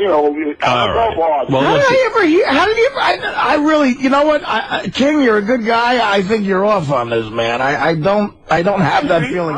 One of the pleasures I have in working with Artie, which is why I was so sad to see him leave, is that I don't have that feeling anymore that someone's looking at me with resentment. Quite frankly, I find that Artie is very comfortable with his... What are you doing, King? Jeez. Are you building a house while you're talking? What is that? I'm making some grits. You're making grits, all right. No stereotype there. Right. So anyway, I just felt... I gotta get off this phone call. Really? There's so much going on. Are you making a watermelon, too? Yeah. I really don't get that feeling that I used to have where Jackie really felt responsible for my success and that he should be on a level... He was the funny guy. He was the funny guy, and he should be top dog. Yeah, I thought... He didn't even think you should be top dog. Yeah, I thought Jackie had a lot of anger toward me. Yeah. And a lot of resentment, and a lot of like, you motherfucker! And then he was, with his leaving, he was trying to hurt you. It was like, I'll rip the rug out from under you and you'll fall without me. I have a whole different, it's a pleasurable, I told you. I have written down in my memo book the day Jackie left. I mean, I can't tell you how great it was for me personally because, not professionally, but personally. Yeah. Because it was... Yeah, Jackie was great on the show. I didn't understand how you worked with that resentment behind you all that time. Robin said to me years before Jackie left, you should fire his ass. Let him go. He was gone. I was like, let him go. Real quick, I got to tell this in Amsterdam. I got a gondola tour. This is right? good. Yeah, so this is how I found my pancake place. This kid was about 27 years old, couldn't have been nicer, real nice guy, you know, but he has that accent, and that German accent is just really, I don't know. It's an ugly language. Yeah, it is. It's ugly, awful, and you feel, and it relates to like awful Hitler stuff. So he's showing me places, and he goes, we come down, there's one canal, and he goes, this is where Jews live. And I said, really? He goes, yeah, there was a war a while ago, and a war. He goes, and what war was some that? a lot of Jews come here because here you are allowed to be Jew. And I was like, wow, isn't that great? And I don't know what, but he was a nice kid, and that's how he talked. So then we make another turn, and he goes, that is the Anne Frank house. And I'm like, oh, wow. And then people taking pictures. And when you look at the house and you realize what happened there, it really is a poignant moment. Is, yeah. And I'm looking at it, and he goes, yeah, it's terrible, terrible tragedy. And he puts his head down. And I guess on every tour he's got to do this. So when he felt it was appropriate enough, like 5 seconds later, after he goes, such tragedy, he looks up and he points to a place and he goes, and that is a great place for pancakes. Yeah, he knew you needed it because of the emotional trauma. Yeah, like he got over the Anne Frank thing in a second. Something pancakes are very big in Europe. Yes, the guys, it is. No. And he got, you know, and I said, well, at least maybe Anne Frank could have pancakes in the attic or something. But, you know, it's just how it is over there. It was really funny. All right, Katie, you're on the air. Hi, Howard. Hi, Katie. I'm happy that everybody's back. Artie, I love you. I'm a lesbian. I'm not angry when you say fag. I don't know why anybody is in these bundle of sticks. But I thought it was really fucking, I don't know, low, because, Howard, you just glossed over it again. I mean, we were just waiting every day. It was sickening, just waiting for Howard 100 News to come on, just say something about this. And the New York Post was saying that Artie left, and that then he got on a flight. And what is Katie saying, Robin? I'm not clear. That you glossed over it. I don't understand what she means. Well, we spent the first hour and a half on it. No, you spent like the first 20, 25 minutes on it. It felt like so. Really? We went on, according to my clock, it was 7:15 when I took the break, and we had talked about it for an hour 15. What didn't we touch on? You didn't touch on. I mean, Artie, how are you doing? How are you feeling? How was your demeanor when you went to Amsterdam? We talked, we went, Miss, you must have been listening to another show. I don't know what you're talking about. No, I'm just, how does Baba Booey feel about it? Oh, you want Baba Booey? Well, I was going to tell you that, actually. Baba Booey and I spoke, and he called me and said, I'm really angry with Artie. And I go, well, explain your anger. He goes, I know this isn't rational.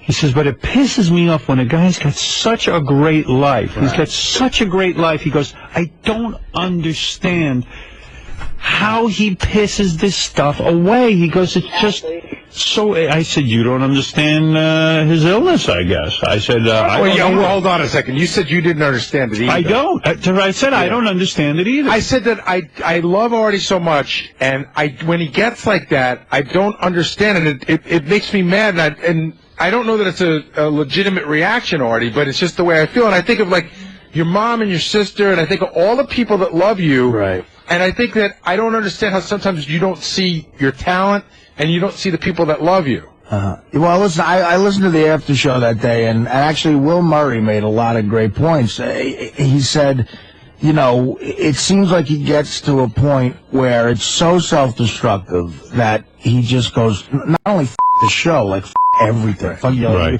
got like a cowboy attitude, like f*** it, I'm dropping out, I don't give a shit, you can all go f***. And he's right about that. I have the ability to get to that place in my head, and it's dangerous for me and people around me, and it's awful. I didn't replay the shows. I was genuinely nervous that if you heard it again, it would set you off and make you so uncomfortable that you'd f*** yourself. I didn't know what condition you were in. I know it seems okay now because we talked, but I don't know, man. I was so freaked out that I just was like, I don't want anything to aggravate this situation. And all week I was like, but he had so many plans that were show-related. You know, you were going to work a couple more years. You had the house, the book. You're going to entertain the troops. You know, I was like, He doesn't think about any of that. No, I mean, and again, you know, the best way I could describe why the Howard... exercise video. Well, that's to come. I really should put one of those up. But the best way I could describe to you why Howard made the right decision in not playing it is, like, you know, if the way I left Mad TV was on video, and I had to see that over and over again, it would have been worse than I was there. Right. And that was really, really bad. And look, do you want to see how crazy you look? I'll play you a clip. I'm going to play you a clip. I haven't seen it. I haven't seen it either. Do you guys have a clip? This is already blowing up. Oh, go ahead. Whatever, all right, hear my point of view. Oh, my really fucked up, man. No, I hate you, Ted. Yeah. Hey, no, Artie, stop it. Artie, stop it. Stop it. Teddy. Stop it. Whoa. Artie, no. Artie.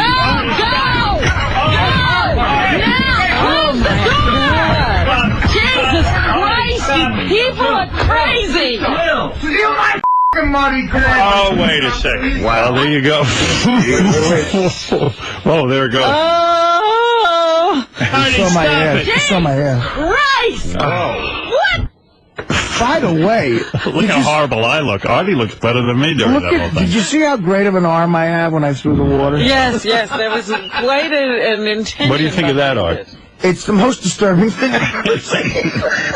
Tim, you're on the air. What's going on? Oh, my God. Hey, Howard, how you doing? Hey, I listened to the show live, and I'm just curious. From the time the incident happened till the end of the show, I don't think Fred said one word. I mean, what does Fred think about this whole thing? I spoke to Fred. I spoke to Fred yesterday on the phone, and I want to tell you, I asked Fred what his feelings were. I wanted to fill him in on what was going on. And I got to tell you something. Fred was on the phone with me for a good 15 minutes, Fred, would you say? I'd say that. And I don't know what he said. I don't know how he feels, even what he said. Still, you don't know. I still do not know. Fred, do you want to comment on how you are feeling about I just hope that Hardy gets help. I really do.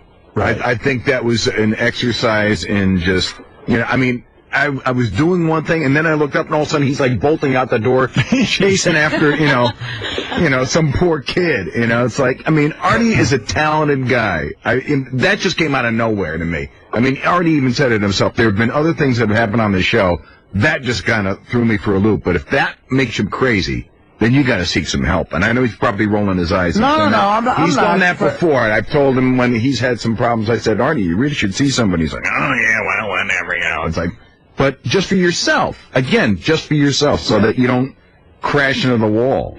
Well, I mean, you know what, Fred, I respect your opinion, I do, and you're right. I mean, you're right, and I've been running away from therapy. It's okay to get pissed at stuff. Years. It's okay to like even throw things, but when you get up and you're starting to chase somebody out of the room, that's. I have no explanation for that behavior. What did you do while Artie was doing that? Did you try to? I didn't even think that anything was going. I mean, then all of a sudden you see them at the door, and I'm like, Jesus Christ! You mean he got past you and you never? My back is to the.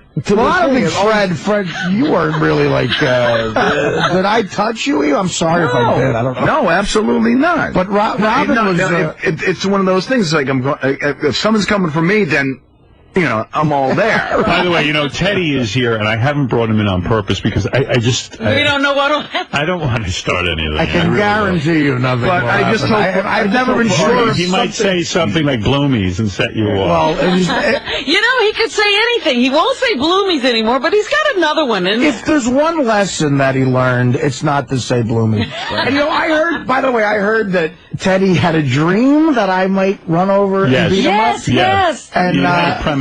I want to say this in my defense. When Teddy started working with me, I told him I'd make all his dreams come true. And you have. Robin was the funniest, though, because while you just hear commotion and Robin was going, "You're crazy!" Yeah, I have that actually isolated on tape. It's like, what's wrong with people? You people are crazy. You people. What did I do? It's me, actually. What's wrong with Artie? Don't mind me. But it's Gary Page 2 in red. Yeah. Here's Robin's big reaction. I'm like, Robin. What the F is going on here? There you go. That's my girl. What the F? He never sounded like the F. I didn't. curse. Right. Hey, Teddy, if you want to, you can come in and just say hello and tell people you're okay. Wait a minute, where's the bat? Yeah, and please, Artie, please contain yourself. I should come in a straitjacket every day. Oh, we should have that Hannibal Lecter board for you. Teddy, in a moment of clarity now, just say, let us know how you're doing. Was it uncomfortable seeing Artie in Amsterdam? Were you nervous? I didn't see him. I stayed away from him. Right. Yeah, but we're talking about I the saw airport. him from about 500 meters. He didn't even know. Now, was that on purpose that I didn't see you? Totally. Really? I don't know. I feel bad. But what about at the airport and when you had to go by him in the plane? I was in the back of a bar. We saw him go by the security guards. Sent Jim McClure and Brad Driver over to Were you out. able to have a good time in Amsterdam? Yeah, of course. You were. Okay, Yeah, good. It doesn't take much for me to have a good time. How do you do now? Artie's back on the show. I know you were worried about that. I'm worried about him. Yeah, of course. I was worried about the show, because I knew if he wasn't here today, I'd be getting death threats. So No, stop it. And how loyal is that, though? Teddy worried about the show. He did. No, I worried know. about the show. He was really. I said, Teddy, stop being worried about the show. I said, I'll go. Let me go. I said, the show will be fine. I'm worried about you. He even offered to leave so you'd be comfortable. Well, that's very nice, but that's not. Teddy, what about, are you still working on getting 1% of Artie's income? You think that's out of the question now? Yes, I mean, I don't know. No, right now, I don't do anything for the guy. Right. But how about this? Nothing. We'll talk. I mean, you're going to hire a professional assistant, have them call me. Would you like to be a road guy, though? I can't agree to do anything right now. It's way too soon. Teddy's blog? Can we look forward to Teddy's blog? JD's video blog is something we can look forward to. But, Ted, I just want to ask one thing. Like, the second article in Page 6 the next day, it was rarely so for a newspaper. It was completely on the money of what happened. And it said, a spy tells us, were you the spy? No, it had to be you, Jim McClure, Brad Driver. I mean, it said exactly what happened. What do you mean? Said what? It said I made eye contact with you. Driver's sitting there. He took a camera phone picture of us waiting in line to get on the plane. And he called Page 6? Well, no, he might have not. They made it a Howard 100 news story. And then they probably picked Page up 6 took it from Howard. Page 6 did call me. They got my number from Benji. And Benji's friend Marianne. I said no comment. No comment. Yeah, they called me too. Very professional. Howard. So, Teddy, you said you were relieved you're not Artie's assistant I just anymore. You're putting words in my mouth. No, I mean, it's probably best. No. It's just, right. It's best. This is for the best. Right. I love the guy, but, and then maybe do something that, right now it's Monday, it's way too soon. Let's just get to everybody. I really feel bad because I'm a maniac and I lost my mind. Teddy is out a little bit of, an income. Right? I'm all right. No. That's fine. You guys shouldn't be working. I'm all right. I'm all right. Don't worry about me like that, all right, please. All right. So, Teddy, you're doing okay? I'm all right. Yeah. All right. Thank you, I was Teddy. never hurt or anything. Right. Nothing happened, and it's all good from here. So. Ted, is it good to be back? It's fine. It's just weird. It doesn't feel like you're completely back to normal yet. It was weird going in there and seeing the window that was covered with Pepsi last time I was in there, and seeing everybody in their right positions. But I'm happy for the show's sake that everybody is in there. Everybody is in there, and we're all gonna go to Bloomie's and go shopping after the show. So I'm glad that. Big sigh of relief. It's just for the show. Let's keep trucking, and Artie will be fine. I mean, he managed forever without me, and he'll, maybe if we can do something in the future, we'll try.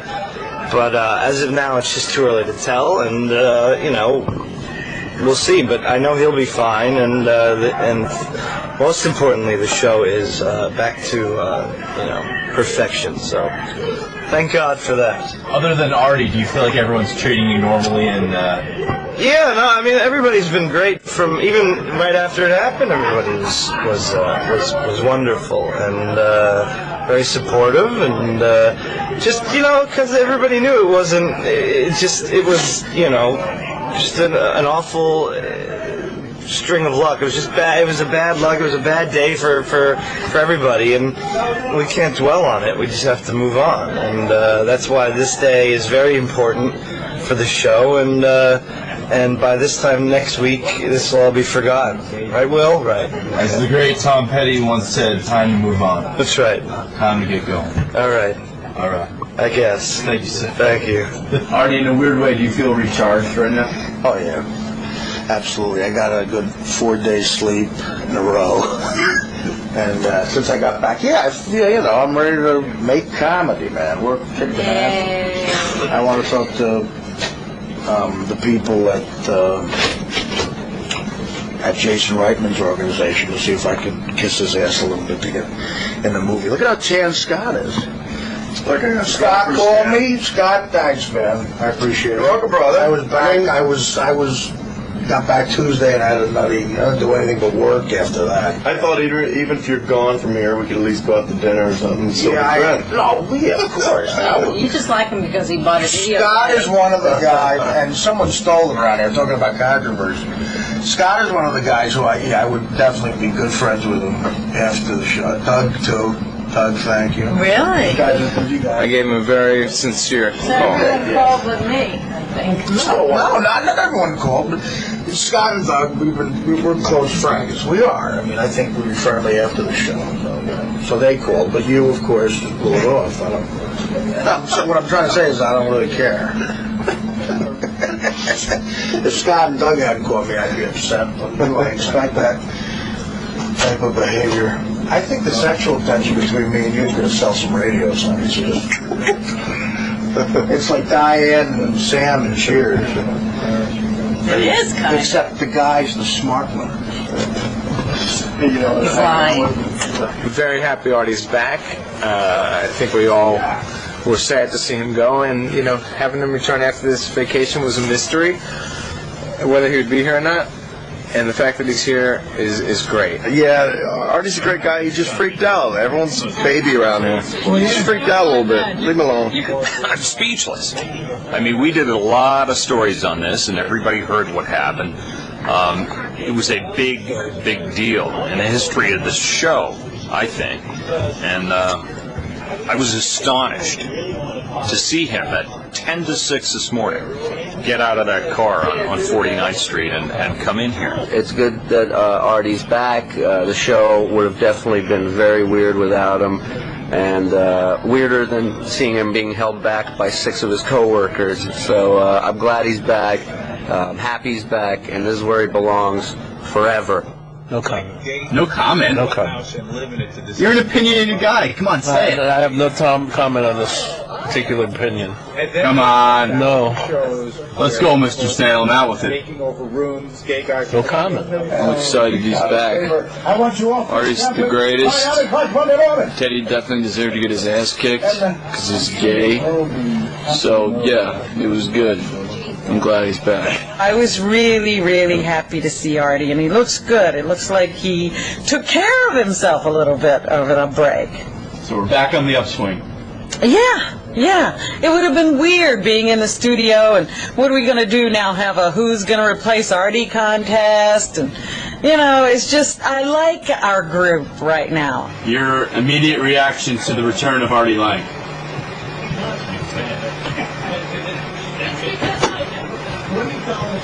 Sir? Yes. I gave you a thumbs up. That's it. That's all I got to say. What am I going to say? Okay. Let's go with it. Welcome back, Artie. See you around. I'll see you, when you... Welcome back, Artie!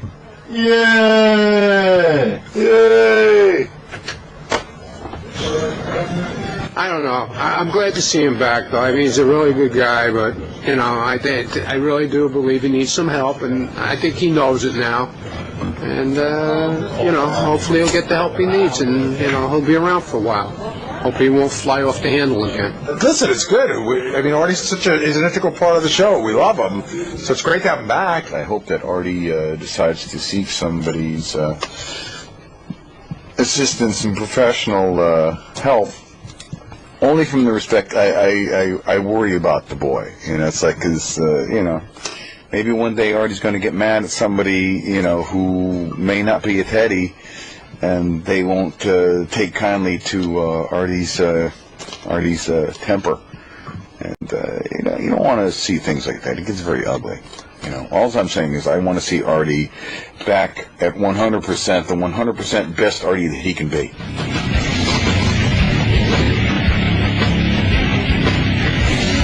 Howard, you're being wrong. Can I tell you why you're being wrong? I'm You're right? coddling him. No, because, I'm not. Because I'm going to tell you something. Whatever. All right, hear my point of view. You've really f***ed up, man. No, I hate you, Ted. Yeah. No, Artie, no.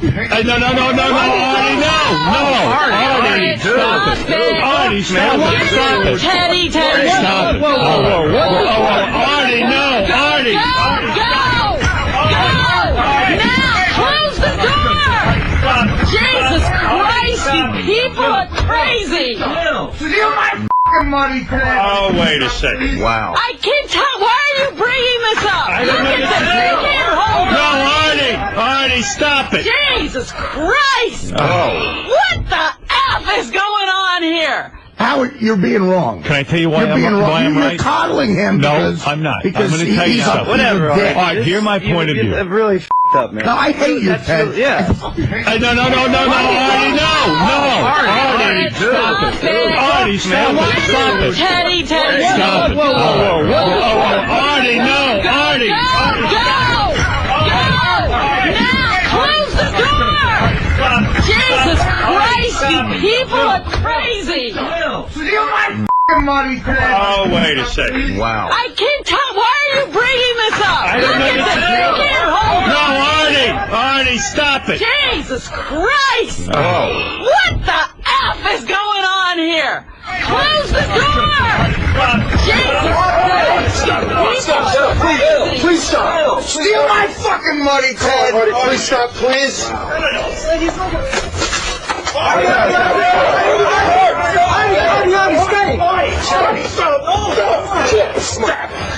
Come on, man.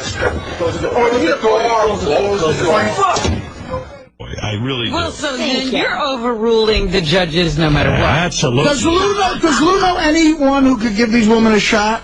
Could you touch your... You know, this fat slob, I'll tell you, I don't know what I'm going to do with him. Lou, I'm doing my job, man. I'm doing my... I love your wife. We all love your wife. Stop it. Enough is enough. All right. Please. You know what, Howard? I'll stop. Thank you. Because I like Lou, and me and Lou were the same type of guy. Just, we all... Yeah, but lay off the wife. All right, I'll lay off the wife. Well, I mean, come on. Yeah, I mean, she did. You know. That's all he does every time I listen to his fat mouth, mouth it off. Well, now you're attacking my wife.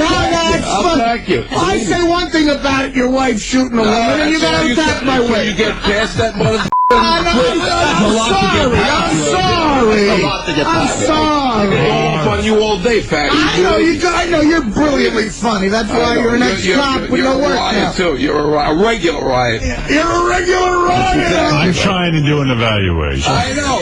I'm trying to do my job, and That's not a joke. Look, Lou, listen, Lou. I know you could kick my ass. I'd have to make a phone call. Your ass. All right, Artie, we get it, and Lou, we get it, and now we're going to stop that. I just think Mary Jo has to talk like Sammy Davis Jr. for the rest of her life. All right, but that's got nothing to do with Lou right now. He's judging these women. That gets me aggravated. I love Lou, but, I'm an American. All right. Yeah, an American. All right. Hey, Lou, let's concentrate on And the this. other broad's an African American.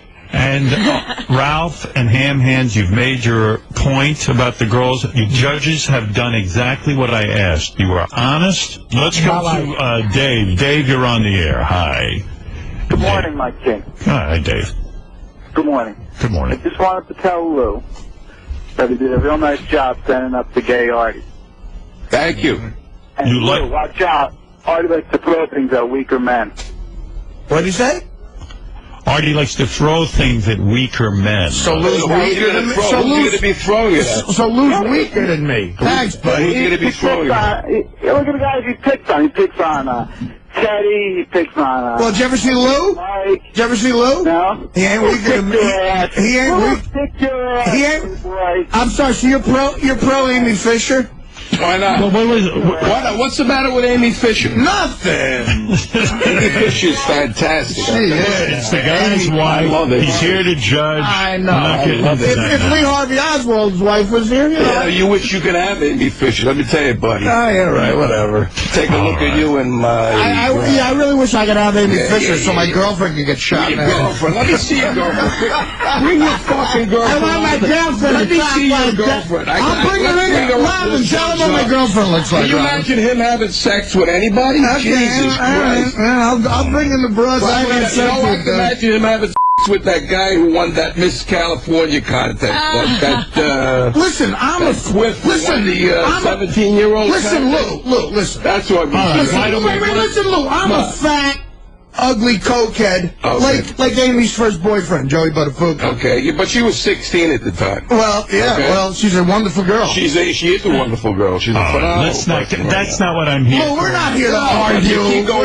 We're not 19 years ago, and then you're getting off on that. I think it's stale. Well, you're going back 19 years ago when I was fat. It's still, buddy. All right. I know, it hurts. It doesn't hurt. You know, you just look like a jerk off. No, I don't look like a jerk off. You know what's still hurt by 19 years ago? Mary Jo Buttafuoco. She's still hurt. Answer what you're saying. No, Mary Jo's still hurt. She's got a bullet in her head. Well, what do you want to do? She paid the price already. She went to prison. She got out. She's been leading a very good life. That's good. And Joey's kids are doing great. You're telling everybody in this country, the United States of America, if you make a mistake, you're going to be for the rest of your No, I made a lot of mistakes. I'm sure you have, and I got forgiven for them. She's been doing very well despite you. Oh, let me tell you something. It's not despite me. She don't know me. I know, but I know. She don't know me, Lou. And you're an obnoxious motherfucker. And you're not. Jerk off. Those cowboy you fat slob. Yeah, okay. I'm always fat. How with a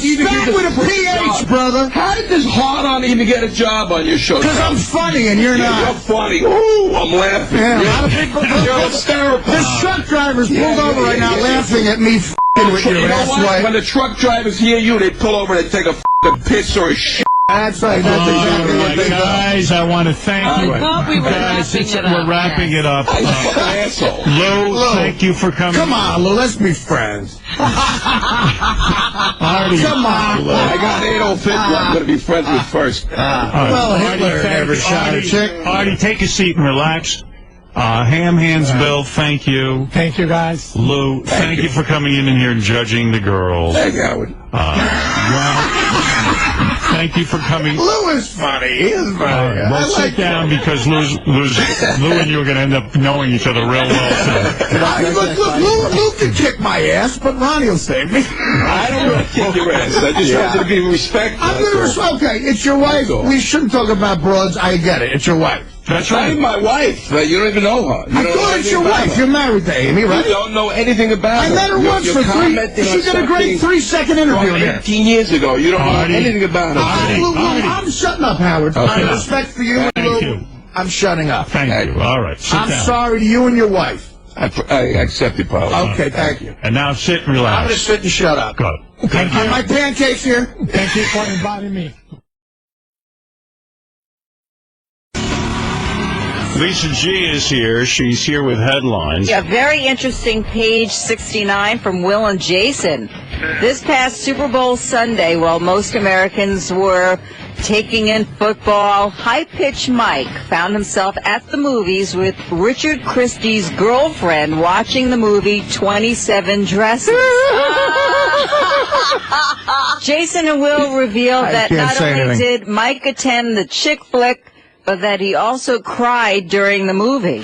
This is now a party. All right, fine. You know what? That doesn't even deserve anything. Nothing. I got to tell you, that's really odd behavior. Wow. I have another name for it. Well, I don't know about that. Right. Right. It would be absurd to think he's gay. Yeah, why would you make that leap? I know. Listen, that's very nice. I'm sure Richard's girlfriend needed company. And the most insulting part, Richard not even worried. Yeah. You know? Well, Richard too. It's like I think Richard should have been worried that his girlfriend could steal Mike from him.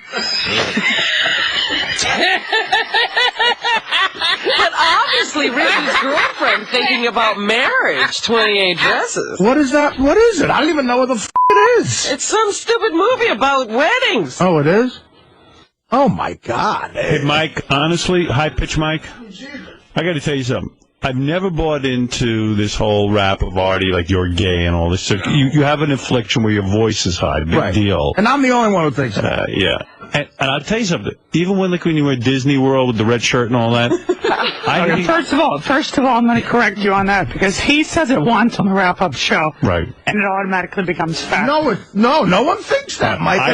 Listen, by the way, I swear to you, I would never, ever think that you exhibit any kind of gay behavior. I don't care what anybody thinks about me. Right. I come in here to tell you what happened, the truth. I go to see the movie with Richard's girlfriend. Enough said. I tell her, as we leave, I say, when we get to your place, because we're going to see the Super Bowl, I said, tell Richard I cried. I thought it'd be a funny joke. He gets to the Super Bowl party, tells everybody, and now it's automatically fact. Well, it's a funny joke. It is funny. We're laughing. So great writing. You didn't miss the Super Bowl. You kind of like Beer League. Yeah. Oh, 400,000. It's way funnier than Beer League. Wait a second. So the point you're making is you did watch the Super Bowl. I did watch the Super Bowl and I saw the movie. No big, Okay, fine. They treated me to breakfast that morning. I wasn't going to argue about what movie we saw. I had already seen Cloverfield. Whatever. What kind of? Why and I hardly know his girlfriend. I said, let me hang out with her. She's a nice girl. Mike's full of shit. He's come up with a story. You weren't in the movie with us. Get her on the phone and you'll see the truth. No, she would not lie to me. Like, he cried, and now he's trying to deflect it by saying, oh, we had this plan to make it all up. Did he miss the Super Bowl to go watch a chick flick? No, we watched the movie, then the Super Bowl. All right, I didn't want to see this movie. It's a chick. I went to see Cloverfield while they saw it. And as long as, you guys don't believe me if I correct that truth, but can I correct one truth that he said a few weeks ago? Well, you didn't want to see the Giants beat the Boston Patriots? At the beginning of the year, I told myself, you know what, forget Artie, I'm not going to argue with him anymore, I don't care. Please do. A couple days into the new year, he comes in here and tells you a story at the Christmas party. And I came up to him and I said, oh, I'm sorry, everything I say on air is fake. I'm just doing it for airtime bullshit. You said, did you not come up to me and say... At the Christmas party, I was drunk. Will knows for a fact I was drunk. Right. You came over to our table. I put my hand on your shoulder and I said, Artie, I love you, man. Happy holidays. Okay, well, I mean, whatever. No, but there was more to it than that. But the general thing was you extended a hand to me and said... And you called me pompous and arrogant. When did I say that? At the Christmas party? I was creeped out that you were touching me. Do you want to know what pompous is?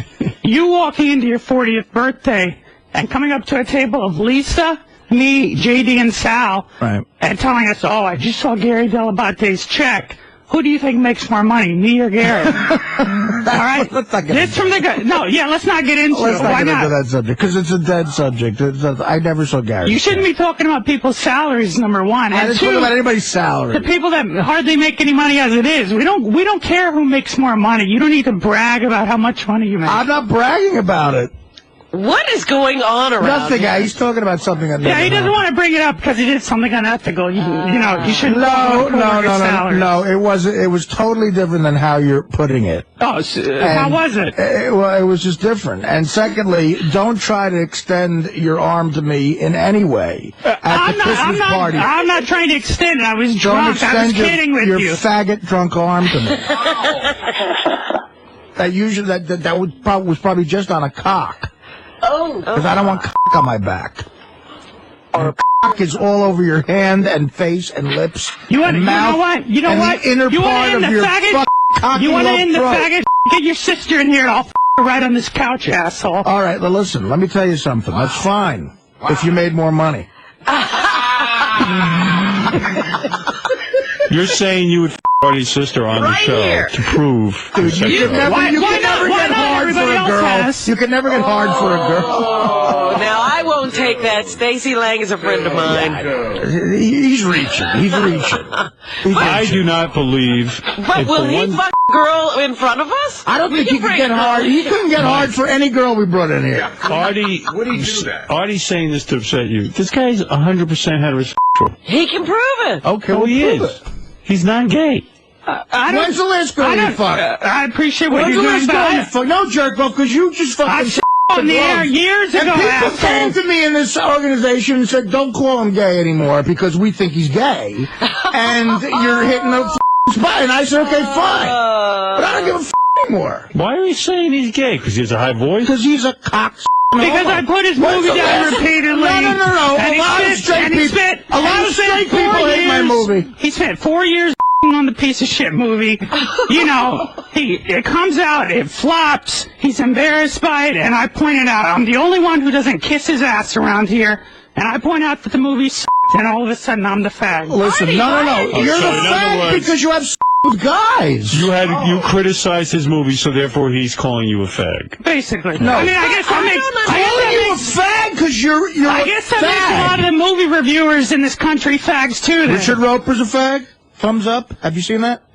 Available on DVD widescreen, by the way. What is your animosity toward Mike? I don't have any. He starts it. He came in here and started with me. But why Lisa do you have to call him gay? Lisa did a story about him going to see 27 Dresses, right? Yes. Did I say anything? He comes in here and he goes, let me straighten something out with Artie. He started it. Play the tape.